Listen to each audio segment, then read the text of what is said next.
That speeder and come back around. It's a new leaf, Steve. I'm going to do properly now. I'm not going to be slovenly. I'm sitting up straight, you see. Yep. And it's going to be a proper DJing, because I think coming up soon, some great tracks, including a new one from Abs and an old one from Snow. Informer. You know me, don't know me, Eka boom, a licky boom boom down. I'm joking, of course. We've got some fantastic tracks. There's some great chat, and we've got Karl with me, great Steve. Chat. Steve. I'm Ricky Gervais on XFM 104.9. There he is indeed, with him Steve Merchant.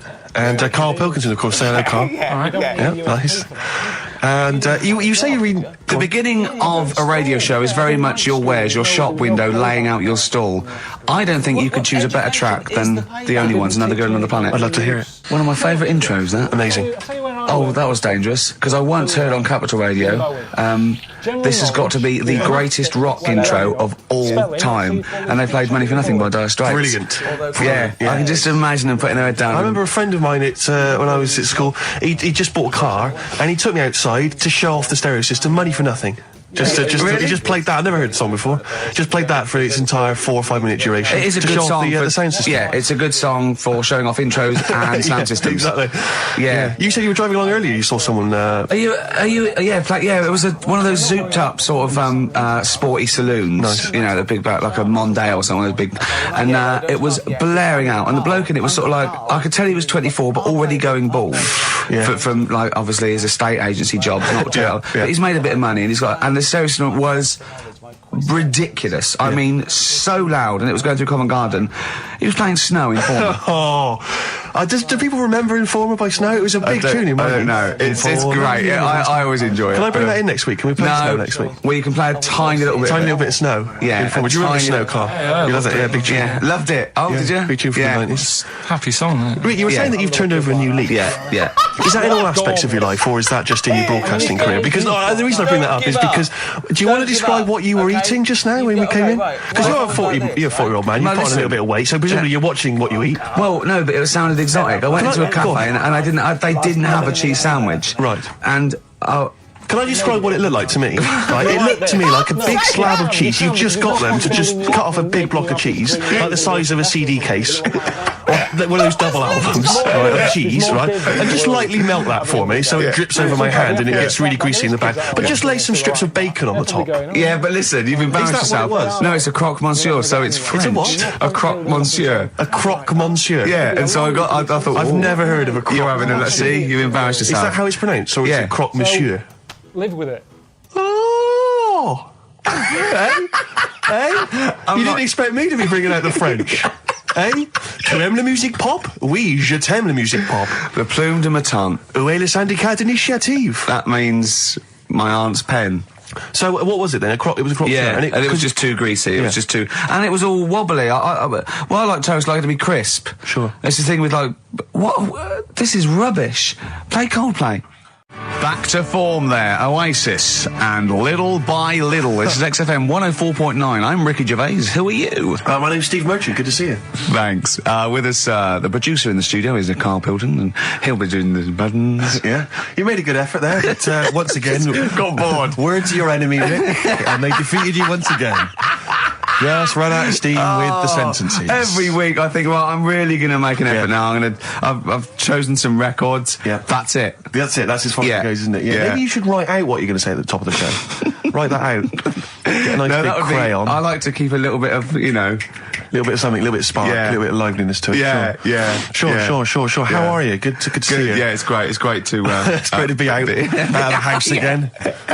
Yeah. Oh, yeah, just, I was going to say, because we've been doing this for a long time now with a little break, but XFM are bringing new listeners all the time. I've heard 4 or 5 a week. Really? Yeah. New listeners tune in to XFM 104.9. Radio 1, beware. Yeah, yeah. And we might take it for granted the people that know who we are, know who you are, know who Karl is. Sure.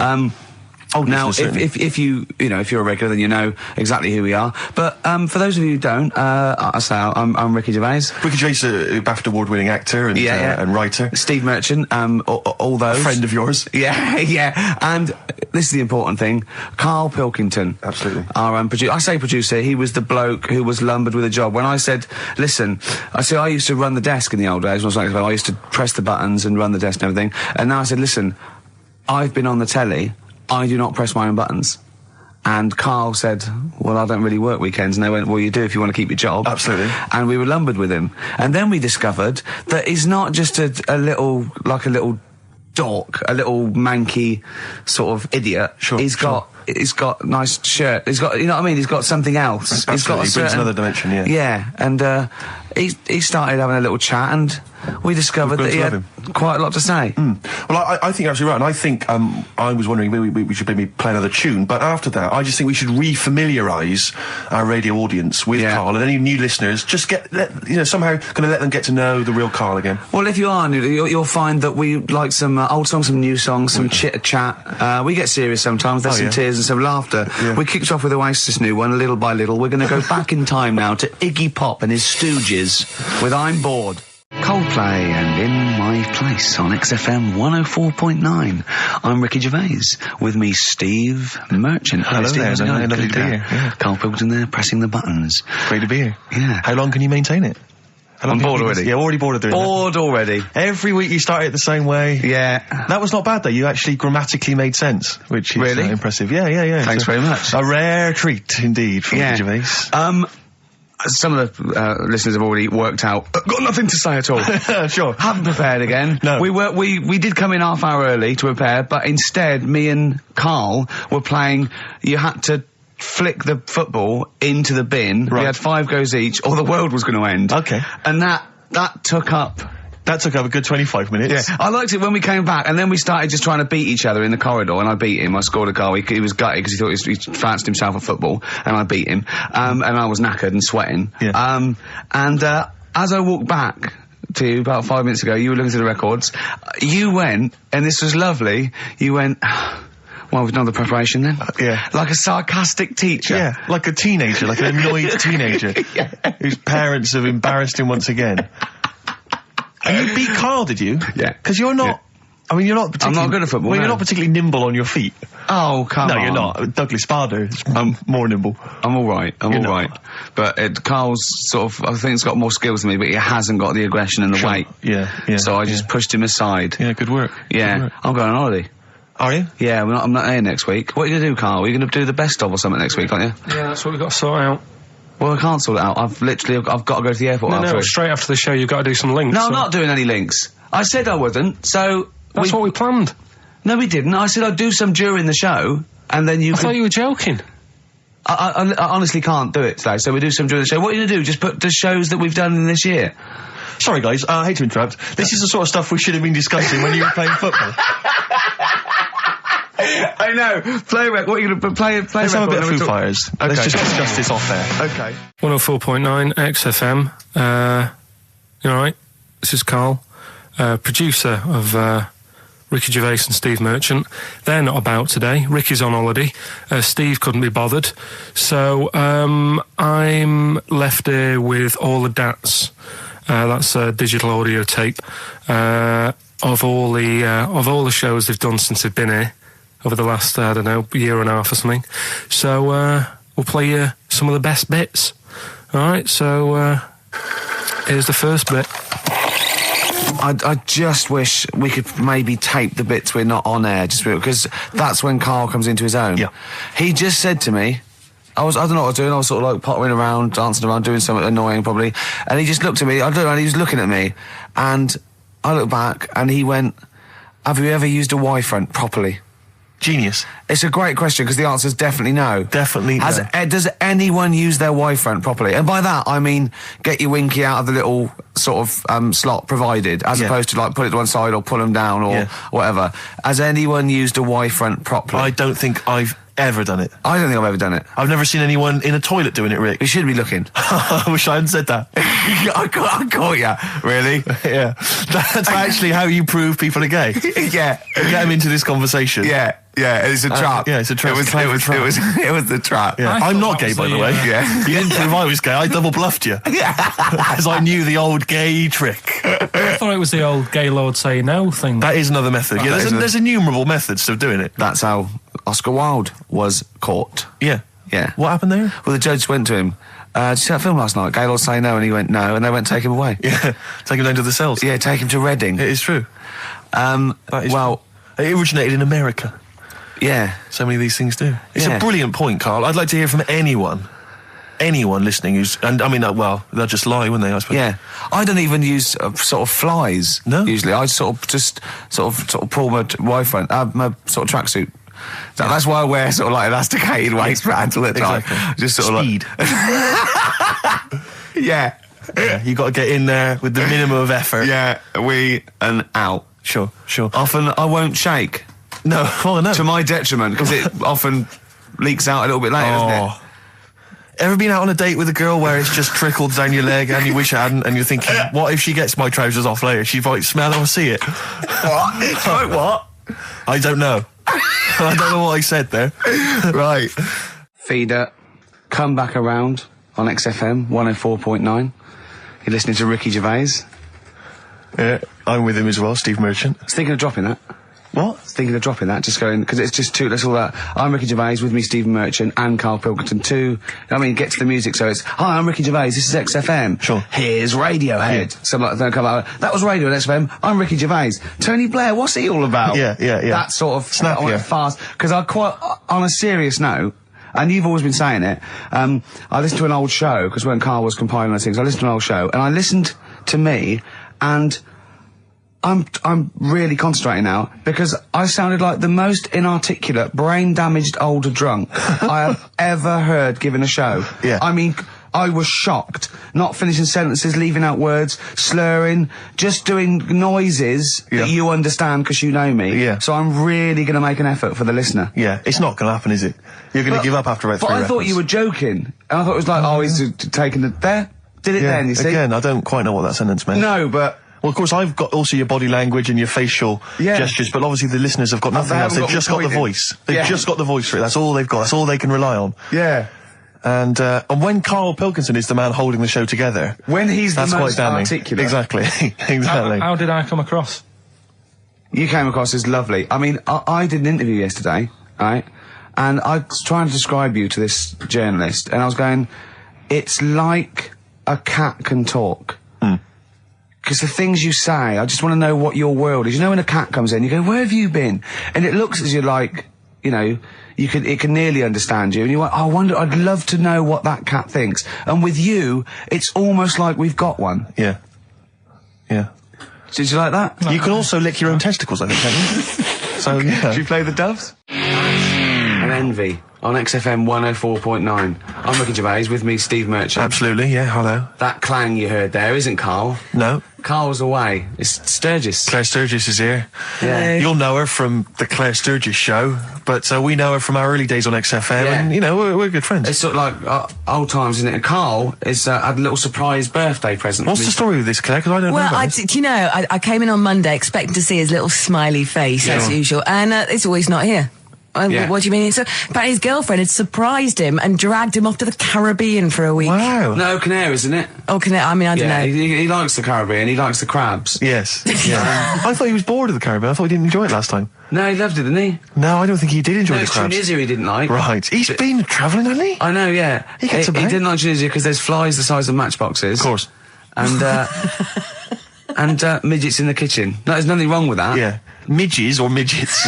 Midgets, he said. Right. In It the was kitchen. midgets. He wasn't saying anything bad. He said that there were lots of midgets in there. Lots of midgets in the kitchen. And I thought he'd gone away to some sort of like theme holiday. Yeah. But no, this is I think Gran Canaria or the Canaries or whatever it's. And how called. old is Karl? 30. Is he 30? Is this 30 the big last reveal? week, I think. Yeah. Oh, so it was actually a birthday present. Oh, Yeah, it's it's a big deal. Yeah. Okay, I just so, thought, but that's all right. So have you got a competition that you can regale us with, Claire? Because obviously Karl provides a lot on this show. Hold on. We could do White Van Claire. White Van Claire. Yeah. Are you familiar with this? We ask No. you questions, topical questions, just Okay. getting your opinion really on the week's news. Okay, yeah. It's on the If you spot. look forward to that. But you know I'm a little bit, you know. A little bit simple. That's well, fine. just a little bit, you know. What? I always sit on the fence. Oh, right. Well, don't You sit on the fence. You see, It's the just- worst thing there was she was saying I'm a little bit like, you know, liberal or undecided. You went simple. Yeah. You Well, assumed. I didn't know. I thought I'm a little bit, coked up? I don't know. Who knows? It's Sturgis. Anything could be possible. But the other thing is with Karl, we didn't know how good value Karl was until we asked him sort of intelligent this is questions. true enough, yeah. Because he looks quite intelligent. Well, this doesn't is he? it. I mean, So the thing with you, Claire, is I don't discover- think we've probed you enough. We don't know what, You your haven't views are on a lot probed of me enough, But actually. we don't know Steve, what your views are, you know? This is what I'm saying. We don't know where you stand. I mean, don't sit on the fence. This is the new Claire Sturgis. Yeah. All right? We're Yeah, going to delve deep, dynamic. find a personality in there, Claire. Let's go back All to right? the old days. How about a bit of the Smiths? That was beautiful, Rick. Go on. Oh, you've been practicing Dates. Lovely. Richard Ashcroft. Check the meaning on XFM 104.9. We're back, Steve. It's Saturday. That's true enough.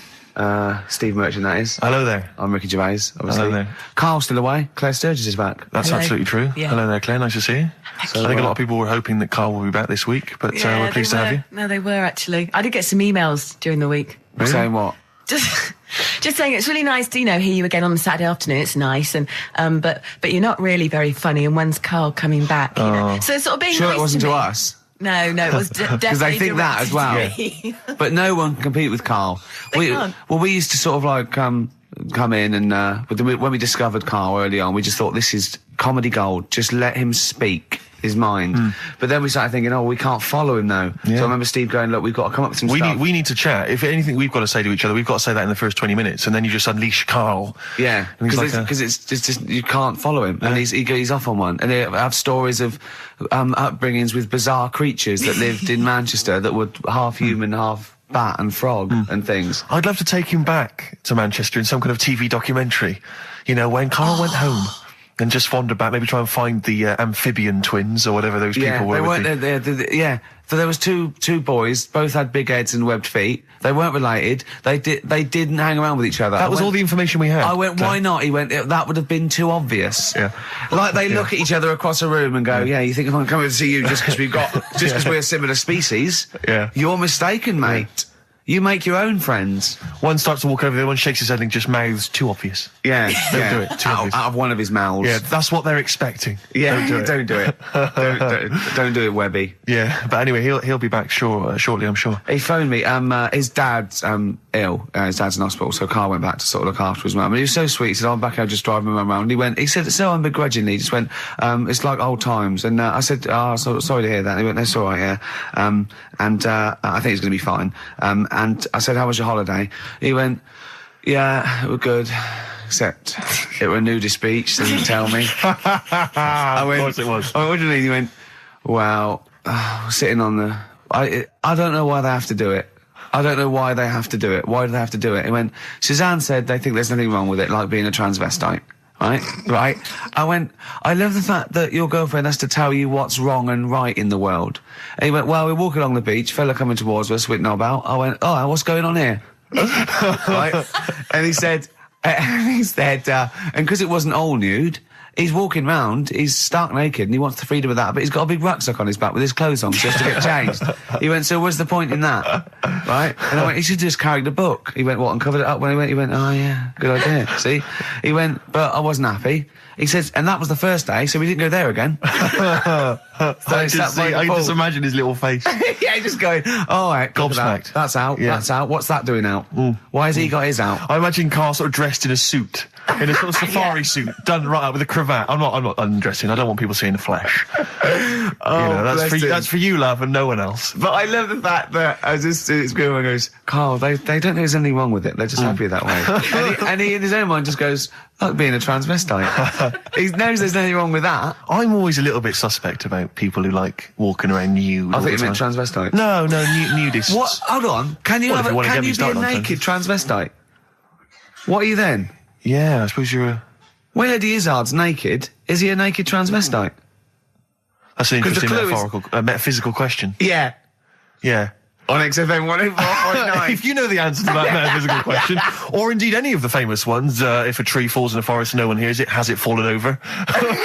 Any of those. Excellent. Any of That's those. brilliant. Yeah, if you leave the room, Rick, what's the does sound? it get quieter? Yeah, what's the sound of one leg hopping? Exactly. What we got there, Claire? Do you want some music or Yeah, I'd love to hear a it. bit What you more got? chat? Yeah. I've got the Vines, actually. Oh, All play it, right. play it, play it. Nice. Strokes. Someday. I'm already annoyed. I've been I'm in here a bad 3 mood. minutes and I'm already annoyed. Yeah. I'll bring back Claire, I'll tell you. No, it's not his fault. It's It the whole is. place. The library's shite. I tried to get. Oh God! I had to go to Chill, Capital chill. Riding. Chill. Fancy that. I had to go to Capitol Library to get a couple of records I wanted, right? Place is falling apart, the email's not working. It's so shoddy. He's had 2 weeks off. I'm on holiday. I mean, they might as well bulldoze this, honestly, because for all the, you know. It is ludicrous. And we get paid peanuts. You get paid, do you? Oh, and it really annoys me to have to fight. Oh, anyway. Anyway, just calm down. 104.9, I'm Ricky Gervais, with me Steve Merchant and Karl Pilkington. Karl, you're back. Alright. How was it? What, the holiday? Yeah. Well, it wasn't all fun, was it? Because my dad was in hospital. Oh, but he wasn't during the holiday. Not during the holiday, though, was he? You came back from holiday and then found that out, didn't you? Yeah, but it happened when I was on holiday. Did you know that, though, when you're on holiday? No, because I didn't take my phone with me. Well, that's the weird thing is, I got a feeling when I was sat there, because it normally happens. It wasn't a nudie speech, was it? When I first went away, you saw that old fellow with his packet out. When I went to Ibiza, right, I had a feeling, and I called home. My dad had punctured a lung. When you say you had a feeling, what do you mean a feeling? Just like, I should call home. There's something not right. But this time, a very specific feeling. How did that manifest itself? How does that? How do you get that? What kind of feeling? Is that tingling thing? I'm getting a bit of a lung feeling. Yeah, a bit of a dad lung feeling. That feels like a punctured lung. Hold on. Well, anyway. No, but anyway, the holiday was good. We talked about it last week. Well, let's probe Karl about his holiday, because you know that's the sort of thing that audiences will stay tuned for, Rick. I'm pretty certain. Yeah, sure. Find out about you know more about this radio business than me. You hooked them already. Indeed, yeah. Well, also I'm thinking we've got nothing. So now we may as well save that. No, I resent it. I used to put a lot of work in, but no, I think of the money, which is, for me, pretty shoddy. Well, you know what I mean? I don't usually get out of an bed awful lot of cash. Well, exactly, yeah. And, the whole thing is the whole setup. It was raining today. I thought I should have a cabin. And then the sun came out, so I walked in again. Ah, dear. How are you? But I'll tell you what, I got a bit criticised last week as well that I only played ballads and the same songs, so I'm going to rock out this week. Oh, I've been down to the Capitol Library to get some good tunes. And what about a little bit of AC/DC? Oh, took me all night long. Let's hear it. Doves, Caught by the River on XFM 104.9. I'm Ricky Gervais, Steve Merchant, hello, Karl Pilkington and everything. No, I'm going to be honest with you. Go on. A little bit hungover, didn't feel very well. Yeah. I don't know if I'm hungover or still a bit drunk, but I don't feel... You sound like you're still a bit drunk. Yeah, so what I'm worried about... You do every week, so... But what I'm worried about is that the standard will slip. Sure. If I'm not right on the ball. And the other thing is I haven't had a lot of time to prepare the show today. So I don't feel, 100%. Yeah. I haven't done it. Karl. Right. Look. Have you finished that sentence? I don't make me laugh because it hurts as well. And there's the other side effect to me being a little bit hungover or drunk or whatever, right, is that I can be annoying. Right, yes. Because just to amuse myself, I sort of turn my body off a little bit and just poke and like that and annoy people and that. I want to sort of well, you do the physical equivalent of freewheeling. Don't you? You just I sort of want to climb on Karl and go to sleep on him. Yes. Do you know what I mean? Yes. They both annoy him and it'd be comfortable. Yes. Which is... can be annoying. Just a little thing just to make this show a bit easier. If you'd put your hand up when you want one of us to speak, because I'm not quite sure when the sentences are finished. The hands are up. Okay, good. So, the hands are up. Okay. Good, alright. Okay. Are you gonna just keep them up the rest of the show, or? No, Karl, do what you, huh? Good, alright. Do you want to, is there an excuse as to why you're a bit hungover? Too much wine. Okay. Last night, yeah. Yeah, good. Thanks for that. Because this is the only work you've got to do all week, isn't it? Unless I'm very much mistaken. You don't have to do anything. You just sit at home eating cheese. Yeah. Then occasionally you do a bit of sort of shadow boxing. And that's exercise. And then you sit and watch TV. Yeah. Is that roughly what you did this week? Yeah. So this is the only 2 hours you had to do anything for all week. This is to prepare for this. Yeah, but who can plan a hangover? Right. You'd think, Karl, you said you had some stuff. Yeah. What have you got? I love the fact that, whereas I was a little bit slow, Karl there leapt into action to keep this show afloat, keep the pace up. Go on. Right, well, Karl, are you hungover as well, or? I'm just a bit annoyed because I'm with you. Do you know what I mean? He hasn't got much to do all week. You're having a laugh. What? What angers me is I kind of hope that maybe I could have quite a long career in radio, and I sort of feel like I don't know, the word sinking ship. Those words spring to mind. But... Because it feels like, I mean, Karl, you're just a chancer anyway. You weren't even supposed to be on air, and we've made you into something of a household name, and that's cool. Household name. And Ricky's already a celebrity. He's got it stitched up. He's got corporates. He's got, voiceover work. But I've got nothing. I'm running on empty. I'm not, nothing. I've got nothing. I'm sort of dependent a bit on this. Yeah. Financially. And, go on then. What and you two are sort of bringing it down, really. Right. Do you reckon I can get my own show, Karl? Carl. Tell them what I did out there with a bit. No, Carl, tell them how funny I was out there with a bit in that a minute ago. So anyway, come on, I'm bored of this. I'll tell you what. will we tease them with what we've got coming up next? Yeah, Karl, tease us after the next record. I think we've already got them for 2 hours. Yeah, we've hooked them, Karl. Don't worry, this is textbook radio. What's this? Bad on board. Yeah. Doves, Caught by the River on XFM 104.9. I'm Ricky Gervais, with me Steve Merchant and Karl Pilkington, doing the button stuff. I actually becoming a little bit of a producer. Karl, he's put a bit of work in, hasn't he? He's come up with a few games, and we made him... He's getting a bit stressed when we shout at him because the mics don't work or it's hanging off. It was too hot in here. He couldn't get the thing working last week. I mean, I really would throw this studio away and get a real one. Yeah. Well, I'd get one of those ones you can buy for like tenner from Argos. Argos, yeah, like Bon Tempe. My first studio. My first with a little picture studio. of Karl on it. Yeah. Exactly. That'd be great product placement. What have you got this week for us, Karl? Because again, we've put very little. I said I would put. I'm not hungover, but I've put nothing into it. Rick, have you done any work for this week's show? No. None whatsoever? No. Okay, Karl, what have you got? What have you got? Quick. Keep them. It's 5 past. They're turning over already. They're finding other things. There's melon stew. There's everything. Well, go on. We've got after the success of last week, Rockbusters. Okay. We're doing that again. Sorry, were you on the same show as that? I thought it went all right last week. Yeah. Okay. Good. Right, so we'll be doing that. Got some nice prizes, which... what prize? What other 3 films have you got? Have you got? Don't tell her yet. Don't tell her. I'll tell you what. If it's Children of the Corn 2, then can I enter this competition? There you go. No. What is that? He's got some different prizes. Maybe I should just tease the audience with those a bit later, Rick, because there's some exciting stuff there. It's going to be amazing. Yeah. Right, so I don't want to give too much away, Rick, but one of them is a copy of The Office on DVD. Is anything like maybe Burt Reynolds' straight-to-video film? Are there any of those in there? Sadly, nothing quite as classy. Fist. Yeah. Right. So we've got that lot to give away. Yeah. We've got Go on. educating Ricky. Well, teacher stuff. Because you taught me that people used to eat tomatoes off lead plates in the land of Narnia last week, which was good. Yeah. No, is it only tomatoes they ate off the lead plates, by the way? Why didn't they think other fruits and vegetables were poisonous? No, it wasn't. It was because tomatoes had acid in them. That was the problem. You see, you don't listen, right? Well, lots of fruits have acid in them. Yeah, but they didn't eat them back then. they didn't have bloody kiwi fruit and stuff. Don't did they say back then? bloody. You're a producer. You'll start saying shit and cock and stuff. You start saying bloody. Tits. Play the... Hang on, right, and... Go on, keep him hooked, right? Yeah. We've still got a song with a story in it. Yeah. You don't want to play Babushka, do you? He doesn't like the idea of Babushka. I told him that was a story. Yeah. And he doesn't like it. Devil went down to Georgia. Someone sent in. He's looking for a soul to steal. Yeah. Doesn't like it. Why don't you like that?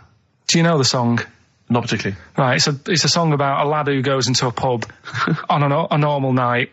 And it's in sort of the deep south of America, New Orleans, something like that. It's not the old Kent Road. Right, okay. Go on. Goes into a pub. There's a devil in there. Who's getting a bit cocky. He's had a bit to drink and he's saying, do you want to sort of gamble your soul away with me and we'll see who's best at playing the violin.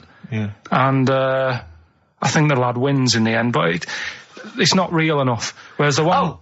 What? Not like the Shadow that got fed up and started pushing kids off bikes? Rick, I think you're referring to stuff that no one made sense of last week. Yeah, exactly. I don't think we should refer to last week. Let's play Mock Turtles, Can You Dig It? And then we'll come back and we'll talk about that. I've come to the conclusion, Rick, we should never refer to stuff Karl said in the past, because it would just take too long to explain. Okay, alright, that's fair enough. Foo Fighters. All My Life on XFM 104.9. I'm Ricky Gervais, with me Steve Merchant and of course Karl Pilkington. Ooh, have we got a show for you today? What have we got planned? Loads of stuff and 2 hours of it. Right. And all the records. Specifically, what sort of stuff have you planned for us? Because I know you've been What have you done? I've been busy this week. I've been house hunting, I've various things, but I know you've had the whole week off. Right. So what have you been up to? Go on, Karl, tell them what we've got. Tell them what we've planned, all the stuff you've done. What have you got? But Rick, specifically, what have you come up with? Quick, because people are getting bored. Tell us what I've come up with the music. Right. Obviously, we've already planned that. We planned that last week, so that's all done. But what have you yourself contributed to today's show? I got a text message today from Ross Noble. You know Ross Noble, the comedian. It was on. Have I got news for you? Right. He says, ask Karl if he woke up with ladies' boobs, would he just put a dress on and live as a lady, or would he just be a man but with these boobs? Karl, it's a good question. I know that happened to Ross, so he's throwing that one out at you. It did in a way, because he ate pizzas for a year, didn't he? He did, yeah. And he got a lovely pair of breasts. Yeah. Go on. Probably just find a loose-fitting jumper, go to the doctor's. What would you say to the doctor? How would you explain this phenomenon to the doctor? So you'd be happy with this because you believe in shite, like no. Go on. But it can happen because I told you a couple of weeks ago how that can happen. How you can wake up with breasts if you're a fella. I told you. Go on. Haven't you remembered? No, it's funny that, isn't it? Go on. Have you, Steve? No, I don't remember this. Did you tell us on air? Yeah. It can happen if you go to Argentina and have a steak. You can wake up with breasts. Because I'm sure I'd have remembered Karl, that. Pull the other one. Look, he likes that. Is that what you've come up with this week? That joke? Yeah. Brilliant. Play a record. It's going to be a dynamite show. Listen, look, I'm going to play some classic tunes today. I'm going to educate the youngsters, Steve. Right, now, you've all heard of Lou Reed, you've all heard of Velvet Underground, but, have you heard of Venus in Furs, Karl? Shiny, shiny, shiny boots of leather. Oh, and the very hot chilies there. Oh, yeah, indeed. The Zephyr song, Red Hot Chili Peppers on XFM 104.9. I'm Ricky Gervais, with me, Stephen Merchant. Hello there. Over there, little Karl Pilkington. Indeed. See the write-up in Heat this week? No, is it good stuff? Basically Karl's show. Yes. Which is fair enough. No, I mean, he's the only one doing any work. I know. He's the only one contributing. We thought no one had noticed. but Heat were on it straight away. Yeah. They picked out, I read it to him over the phone. It said, 2 hours of, black music and everything, right? Karl Pilkington, he does Educating Ricky, a strand where he educates Ricky, and Rockbusters, which is loosely based on Blockbusters. It says, basically you'll be tuning in for that. And I read that to Karl and he went, oh, and I was going to drop it. You weren't, were you, Karl? So he believed the hype. Yeah, I think you've got to, it's like... You've got to mix it up is what you're saying, keep it fresh. A lot of people are saying to you at the moment, are you going to do another series of The Office? It's kind of like that. I've got to decide whether it's right to move on with it or do something different. Is it dead in the water? Yeah. So what's your decision? I mean, maybe, We'll probably keep it for this week. Sure. And see how it goes. Okay. You've got anything else on the back burner? Any other ideas? Nothing. You're I'm still sort of. Do you know I came up with a load of game items? Well, I remember there was one that was based on fast food. There was, the rice is right. The rice is right. Now, just run the rules past me again.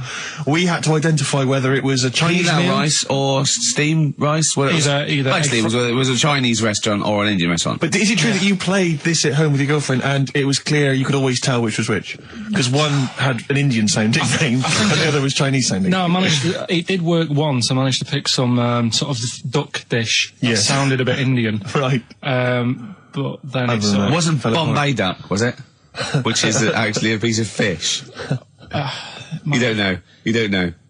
He wouldn't let me put, that whipped cream in the fridge. I saw that. I thought that's fun. Yeah, he wouldn't let me put it on him with shaving foam. Oh, yeah, but every week we have this. Do you know the other week, Steve? I didn't tell you this, right? He comes in straight away. I'm trying to talk about sorting the show out. What we're going to do? How we're going to keep it good for 2 hours and that. Grabs a pen, he says, let me draw 666 on your head. Because you can see the scalp. I said, don't do that. He goes, all right, then how about we meet halfway, put 333. Every week it's the same thing. But I quite like the cream. Did you get any cream on him at all? No. Is it the spray cream in a chicken? Yeah, he said no. Carl, can I just make some, just spray on some glasses? Just some round glasses on your face. Father Christmas! Hello. It's nearly Christmas, hello! Come on, it is Ricky Gervais' show. Yeah, should we play a record and then come back to this mayhem? This crazy mayhem? Yeah. Foo Fighters. All My Life on XFM 104.9. I'm Ricky Gervais, with me Steve Merchant and Karl Pilkington. Indeed. Genius Karl Pilkington, as Heat magazine said. Really? Is that what he's referred to now? Yeah, yeah. Genius. Saying about people tune in just to hear his games, such as Educating Ricky. Have you got some Educating Ricky for me? Got some education. I need some education, Karl. That's kind of desperately need some education. I want to learn about Chinese kids that are born hairier than average. I want to hear about deaf girls that can hear after their mum hits their head against a wall. These are the things I need to know. I mean, I don't wish to be disrespectful. He doesn't look like a genius. He doesn't look like a But then I genius. don't know what a genius looks like. Exactly. So, Steve. you know, I don't want to be an Look at Einstein. Yeah. Yeah. His mum thought he was mental as a child. Where'd you get that information from? That was in the Einstein book.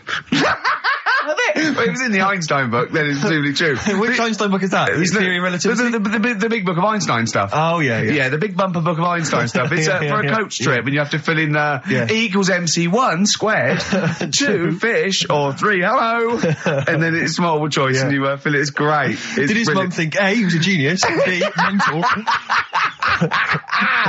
Most people go for A, but it is in fact B. She thought he was mental at the age of 28. Oh, Karl, you never let me down. You never let me down. So have you got Educating Ricky for me? We've got Educating Ricky coming up. We've got Rockbusters. We've got Rockbusters. Great As seen and talked about in Heat. In Heat magazine. It's got really tough this week now. We're not messing about anymore. Right. Got some good prizes. Absolutely, yeah, we'll talk about those later. Because, I mean, was it last week that you had the classic? Was it, I can't remember, I'm paraphrasing, Karl, apologies. Something like, I'm here in Texas, I've fallen in a puddle, and my knee has got wet. Yeah. Wet Knee Houston. Whitney Houston. Yeah. And also, it was last week when there was a little bit of confusion over the one for Holly Valance. Right? Of course.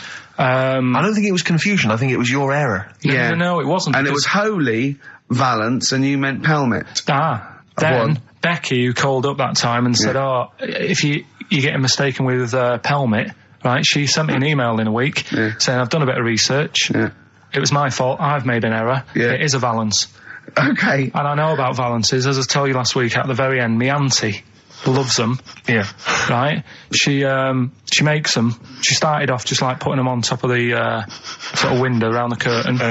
And then she thought, I can do more with this. Yeah. And she had a little coffee table that had magazines underneath. And she said, I'm sick of seeing them magazines when I'm sat down. She sounds like a Pilkington. So...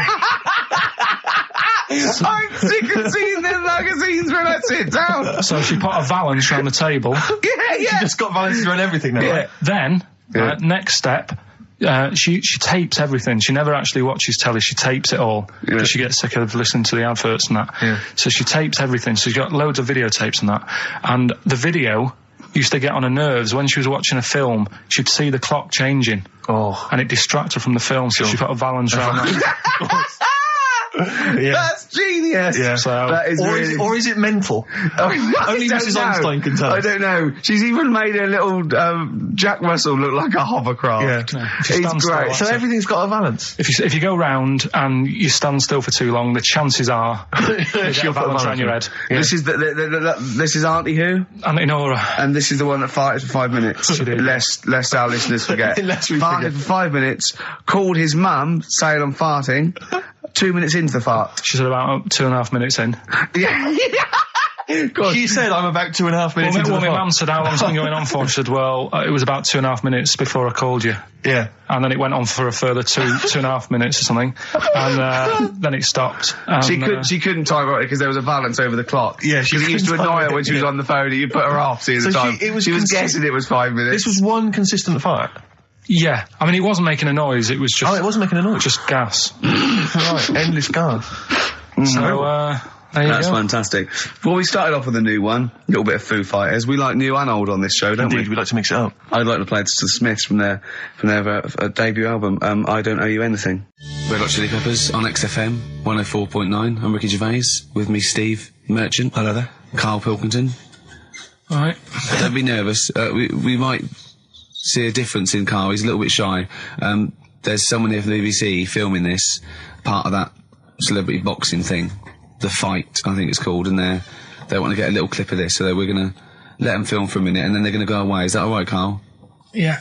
He doesn't want to be on camera, do you? Do you? I think it ruins radio, doesn't it? Do you know Well, what I not mean? for the people listening, it doesn't. Yeah, but it does, because people are like, he sounds like a bit of a looker. What, you? Yeah. And then they'll see it on the telly, and they'll go, God, yeah, his head is round.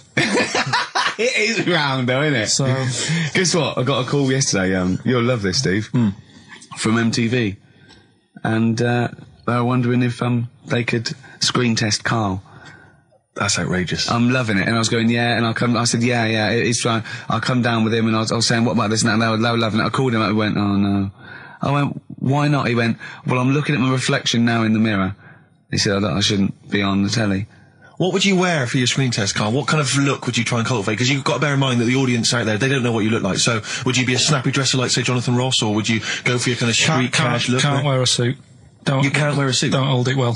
So, I'm thinking, I don't know, I'll probably wear my woolly hat, because that takes some years off me. It does, he looks about 10 with a woolly hat on. Yeah. Okay. And, is it quite a cool woolly hat, or has it got a bubble? Charcoal, I'd say it's the in colour. Yeah, okay. And I'll probably wear me anorak. Right. Oh, he's going for the... He's going for glam. He's going for quite a glam look. No one dressed for a jumble sale. Wow. Yeah. But I'm not that happy about it all, to be honest. Are you going to do it? You're not going to do it? Well, I'm sort of stuck in the middle, because throughout my life so far, I've never planned for anything, right? It's just always happened. Yeah. The time, you know what I mean, being in plays at school, never planned it, but when I did it, I went down the store. It was a triumph, yeah, we all remember that. So... as I remember, you did Little Donkey. Did Little Donkey, yeah. And then later, someone was filming at the back. Was it your dad's mate? My dad's mate, well, yeah, and on the camcorder, he listened to it back, watched him playing it. His dad says, just off camera, what does he say? I don't want to say it because I'm in charge of the show and I'd be irresponsible. He looks like a right twat. So he gets home, listening, watching that, and then here's his dad just off camera go, he looks like a right twat. Yeah, alright, yeah. What are you worried about? Your dad saying that? Can I just interject? Because I'm really worried about this idea of Karl being on MTV, because the problem is that, you know, let's be honest, Rick, I mean, we're getting by the skin of our teeth, aren't we, really? It's only Karl that's keeping this afloat. Yeah. And if he gets on MTV and the world sort of gets a sense of him and they understand him, and he won't be ours anymore, we won't be able to control him, it'll be out there, it'll be in the public domain. That's the thing. No, that's the thing. That's the terrible thing, though, isn't it? It's like, Karl is my pet, but I realise I've got to release him into the wild. And, you know, because I love him, I know he's got to go free. Sure. But I want to... It's like Kez. Maybe someone will beat him to death and we won't have to worry. I'll have you on, though. I'll have you on as a guest.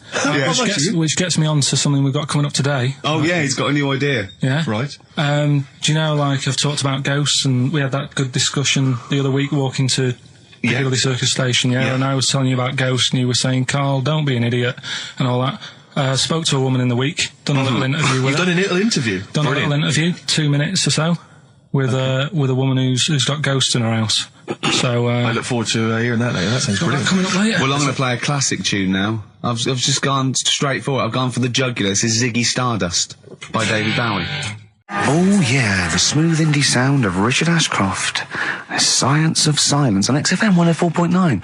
I'm Ricky Gervais. Joined me is Steve Merchant and Karl Pilkington. It was an excellent link, that, Rick. Did you say Nime at one point? 104.9? Did I? Other than that, it was textbook. Yeah, a desperate attempt at being articulate. Sure. But let myself down. With your See, this is the good thing about the boxing thing, because there's no chance of me, you know, slurring the words. Oh, no, I already slurred my words. Yeah, so no one, any damage will be totally fine. Yeah. Oh, the doctor's rushing in. I think there might be some kind of concussion. Jane just going, no, that's just the way he talks normally. But because I'm thinking maybe, did you start the show with that particular kind of manner? Just because obviously a lot of new listeners, I imagine, thanks to the massive poster campaign, and you obviously want to impress them and charm them. There's a few examples today of irony coming back and biting you. Yeah. That seemed like a funny idea at the time, me posing that up. But Jonathan Ross phoned me up when they first went up and he just said, I've just seen a big poster of a predatory gay. Yeah, you do look a little bit hello, and what's your name? Would you like to sit down here? And then you're in the background. And also, I think the funny thing about having you as a partner, I mean, the only good thing is that you know, you look weird and tall, like too freakishly tall and lanky. Oh, yeah, but in that one, no, because your background and you're smiling, you don't look as weird as you do in real life, or as freakishly tall. So it sort of ruins it a little bit for me. Look Is at that a compliment? Look. Pilkington, what are you He's doing? not listening. He's just opening a packet. What are they? McVitie's. See, we should mention them. We get some free ones if anyone at McVitie's are listening, because we're not getting the perks of this. Nothing. I'd say I'm not getting anything. I really got in this game for the ladies, for the money, for the voiceover work, certainly. Yeah. I'm seeing hide and hair of that. But you're not getting the voiceover work because Jethro's getting all the parts that you might get. Yeah, sure. Yeah. Okay, Rick. Yeah. You were the voice of what? The drink driving campaign? You sound like a man who was run over in a drink drive incident. I mean, dear. it's like you don't drive. Yeah, but I didn't get any money for that, You did I? drink Oh, did I? heavily. I can't remember. It's like, I mean, talk I don't about drive, yeah. the- Well, that's the good, I kettle don't and drive. pot black No, and it said everything. don't drink and drive, so I've chosen just But to at least drink. I can formulate sentences using the English language, and I'm not getting the voiceover work. What's But yeah, what's the yours then? English language of the 14th century. Well, it's better A, English language and English language. Rather than whatever kind of Middle England language you speak, the language of the hobbits. All right, Carl. Alright.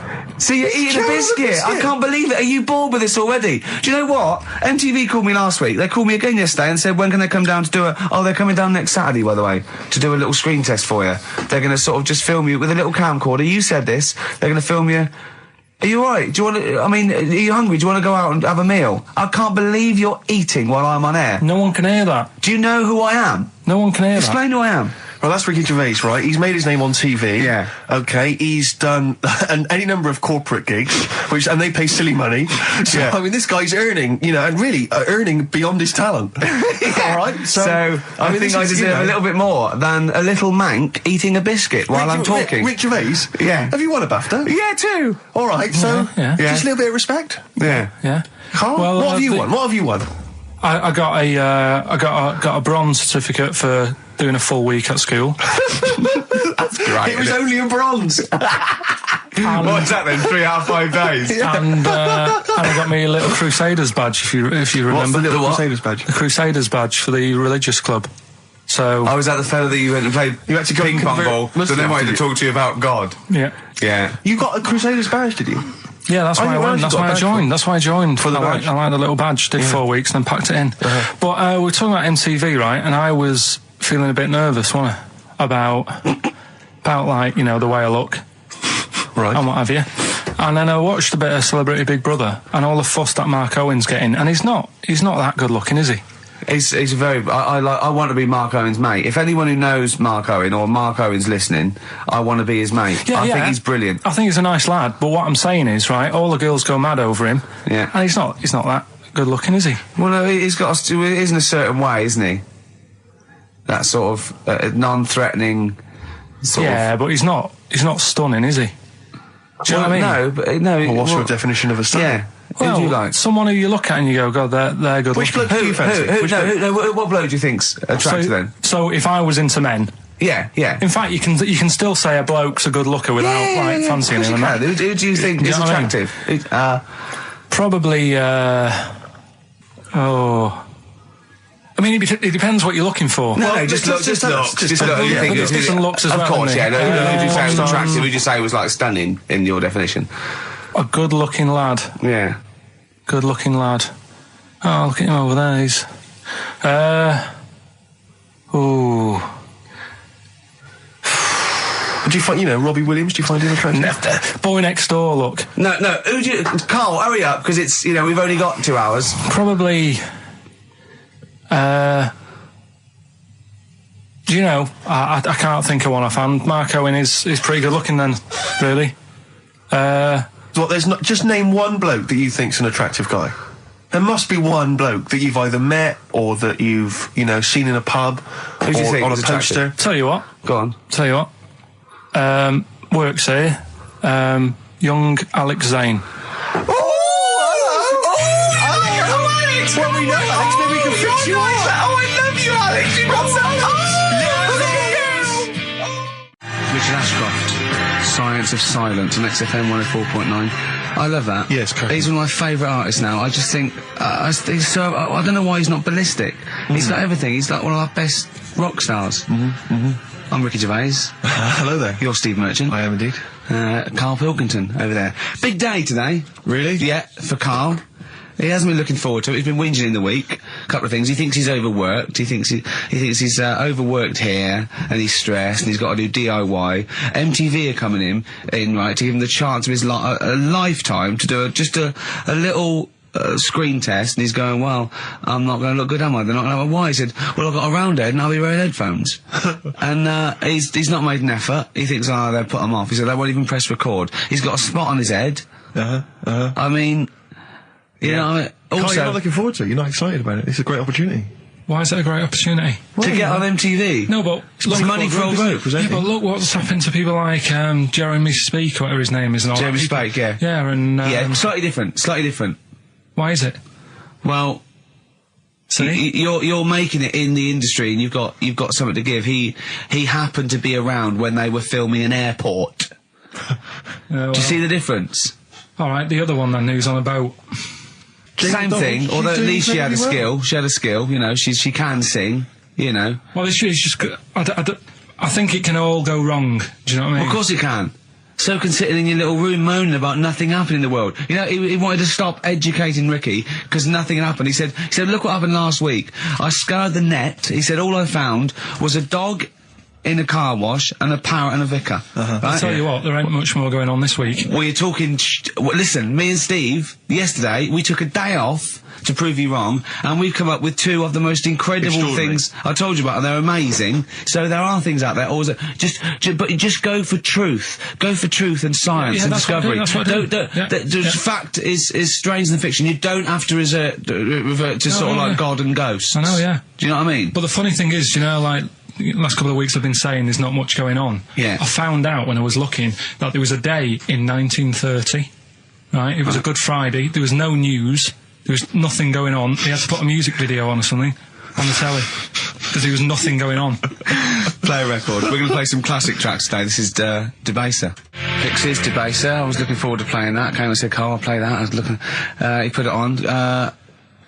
Lauren just called through and said we played that in the last half hour. Embarrassing. Yeah. So It's really what is the embarrassing. point of having a producer if he doesn't check things out? So, I mean, it's a good track. I mean, I'm sorry if you heard that twice in the last hour. Go on, So what I'm going to do is listen to everything all the time. I've been running around. I get in early on a Saturday. You got in about the same time as me. I went out and bought you some biscuits, so you're happy. I put the coffee on. Yeah. I've sorted what prizes we're going to give away. I've been running to the library getting you certain tracks. Yeah. I can't listen all the time. I'm doing my best. Well, I'm not sure it's good enough. I mean, I'm worried when MTV come in, if they've heard this kind of shoddy production, they're going to start to wonder what MTV Is it- play the same songs every 5 Yeah, no, minutes anyway. sorry, are you sort of overworked because you were on Zoe Ball show talking? Oh, hello, what's going on here? Well, I thought he was I was in exclusively the- on our show. No, I was in the car. I seem to remember, Rick, he was a nobody Yeah. that got a chance to come on air and talk about that. And So guess now what he's getting auditions for MTV? Guess what he was talking about on Zoe's show? Oh, hello. All the jellyfish stuff and all that about getting Believe it, recycling material that you've done on this show. I phoned in, right, and I went, stop doing material Zoe's boy. He just hung up on me. Well, I had a job to do. Who do you think you are? Your Look, ego has just gone through Hang on a minute. What? I had a job to do in the week. They asked me to drive the desk for Zoe, right? They didn't say Zoe, talk. Zoe, if she Yes. talks to you, you can't just ignore her. Yes, you can. you Who can't. is she? Who does she think she is? You made a promise to us, a pact, that you were our kind of Monkey. Yeah. What can I do? If someone takes time off, I've got to do it. It's my job. Yeah, but you don't It's have not to your talk. job. You don't have to use. You're the head of production. We've given you this special gig. This is like taking you out weekends. Yeah, And exactly. You know, if we find out you're getting too much excitement in the week, we'll have to just calm it down. Well, Get another little... that's it now anyway. It was only last week. I feel like kind of solid. I feel betrayed. It's like you were having an affair behind our back, and you rumbled He it. was doing all the stuff. He was doing all this like, oh yeah, jellyfish and this, jellyfish Yeah, because that. she was asking, and I thought it was a good way of promoting this show, actually. Oh, did you mention the show? Yeah, I did at some point. Did you? What did you say? I just said more about that on Saturday afternoons. So you talked twice. I only heard you talk once. So you're talking all the time. Well, about 5 times in the week. In the full week, 5 times. Deary Right. me. And one, it was just stuff. You that could we never be did. a monk, could you? Chatting away all the time. Right, what have we got? I blame Ball as well, to be honest. I feel Ball's slightly responsible for it. Yeah. She can't find her own, gibbon to get on the show. She can't find her own kind of, loser, then don't start stealing ours. Outrageous. Well, coming up, right, Yeah, we've got maybe all- we'll get Fatboy Slim in. Indeed. Next. Yeah. Saturday, if you're listening, Slim, Yeah. come in on the show. What's his name? Ernie or something? What's his name? Norman. Norman. Oh, yeah. Right. Yeah. don't know. That's great, Ernie Ball. Yeah. He wouldn't change his name. Cook.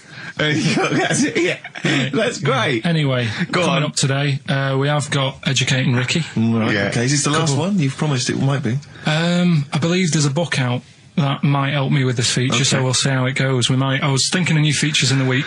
I've got, wanted to come up with, I wanted to do Celebrity Fact Club. Celebrity Fact Club. All right. I've just got to get some celebrities in first before we can kick that off, so maybe in the new year. Ball and Maybe Cook. Zoe Ball, yeah. Ball and Cook. Yeah, Start yeah, off. Maybe, right. And I've also got... Cook and Ball stories. Yeah. That's nice. Good one. Cheers. Thanks, Carl. Yeah. Maybe you could sell that to Zoe Show. And I'm also thinking Through the Ricky Hole. Through the Ricky hole, okay. What's that? That's, I'm quite... No, you just got the title again, haven't you? Yeah. Okay, play record. So, Rockbuster's coming up as well. Yeah. Right? Yeah. Eminem, Lose Yourself on XFM 104.9. And Ricky Gervais with me, Steve Merchant. Hello there. But not Karl Pilkington. No, Carl, no. He's gone back to Manchester, innit? It's better than London. Yeah. You don't know it. Manchester's better than London. Instead, Claire Sturgis. Claire Sturgis round of applause for Claire, Thanks. The Yeah. bosses, Yeah, the he's coming there in sort of the camouflage gear, and is that quite trendy? Is that what the kids Did are you know, wearing it's now? funny. Someone actually mentioned Or that are this you on morning. manoeuvres? Yeah, I am exactly. actually, Yeah. taking time out this morning from what I normally do. Sure. I missed the second half, talking like that, of Celebrity Boot Camp. I don't know what that Coolio. is it? The fella from Milli Vanilli. What, the one that's not dead? Eh? No, the one that killed himself, Steve. Okay. No, I just want to clarify for people. A lot of people don't realise that one of them is dead. Right. I thought it was important to mention it. Actually, yeah, I didn't know. I'll be honest with you, I hadn't thought it through. No. It was a piece of interesting Milli Vanilli trivia that I had, and I wanted to slip it in. But it wasn't I could've really found- I'll tell trivia, you what, because I it was a could- question. You went, what? The one Rick, who's not what I'm dead. saying, Rick, is I could have found a more tactful way of bringing up the death of one of Milli Vanilli, because I think there's a lot of people out there now upset. Maybe Claire Actually, didn't yeah, realise. people who didn't know. That's quite a shock. I didn't see. I mean, I should have sat people who down. did? Who died? Vanilli or Millie? I think it was Millie. No, Oh, it's okay. Vanilli. What? I don't know. No, but I didn't know. I'm that guessing. is- Actually, I'm guessing. What? Wait, no, I'm about not that? confusing Milli Vanilli and Scritti Politti, because I mean that is a danger. Oh no, you're thinking of the fellow out of Grumple Palumple. He was amazing. He was amazing. It's a great shame that he topped Grumple himself. Palumple, they're not around us. Anyway, cool, we've got some great tunes lined up. We're going to play today our favourite singles It's of the a year. favourite tune, some of which Tune, didn't yeah. quite make it as singles maybe, but tunes of the year, because obviously Christmas very soon and we'll be away for a short time. I And, think next week we'll be doing our favourite Christmas songs of all time. yeah, I'm worried we're not going to fill 2 hours with that.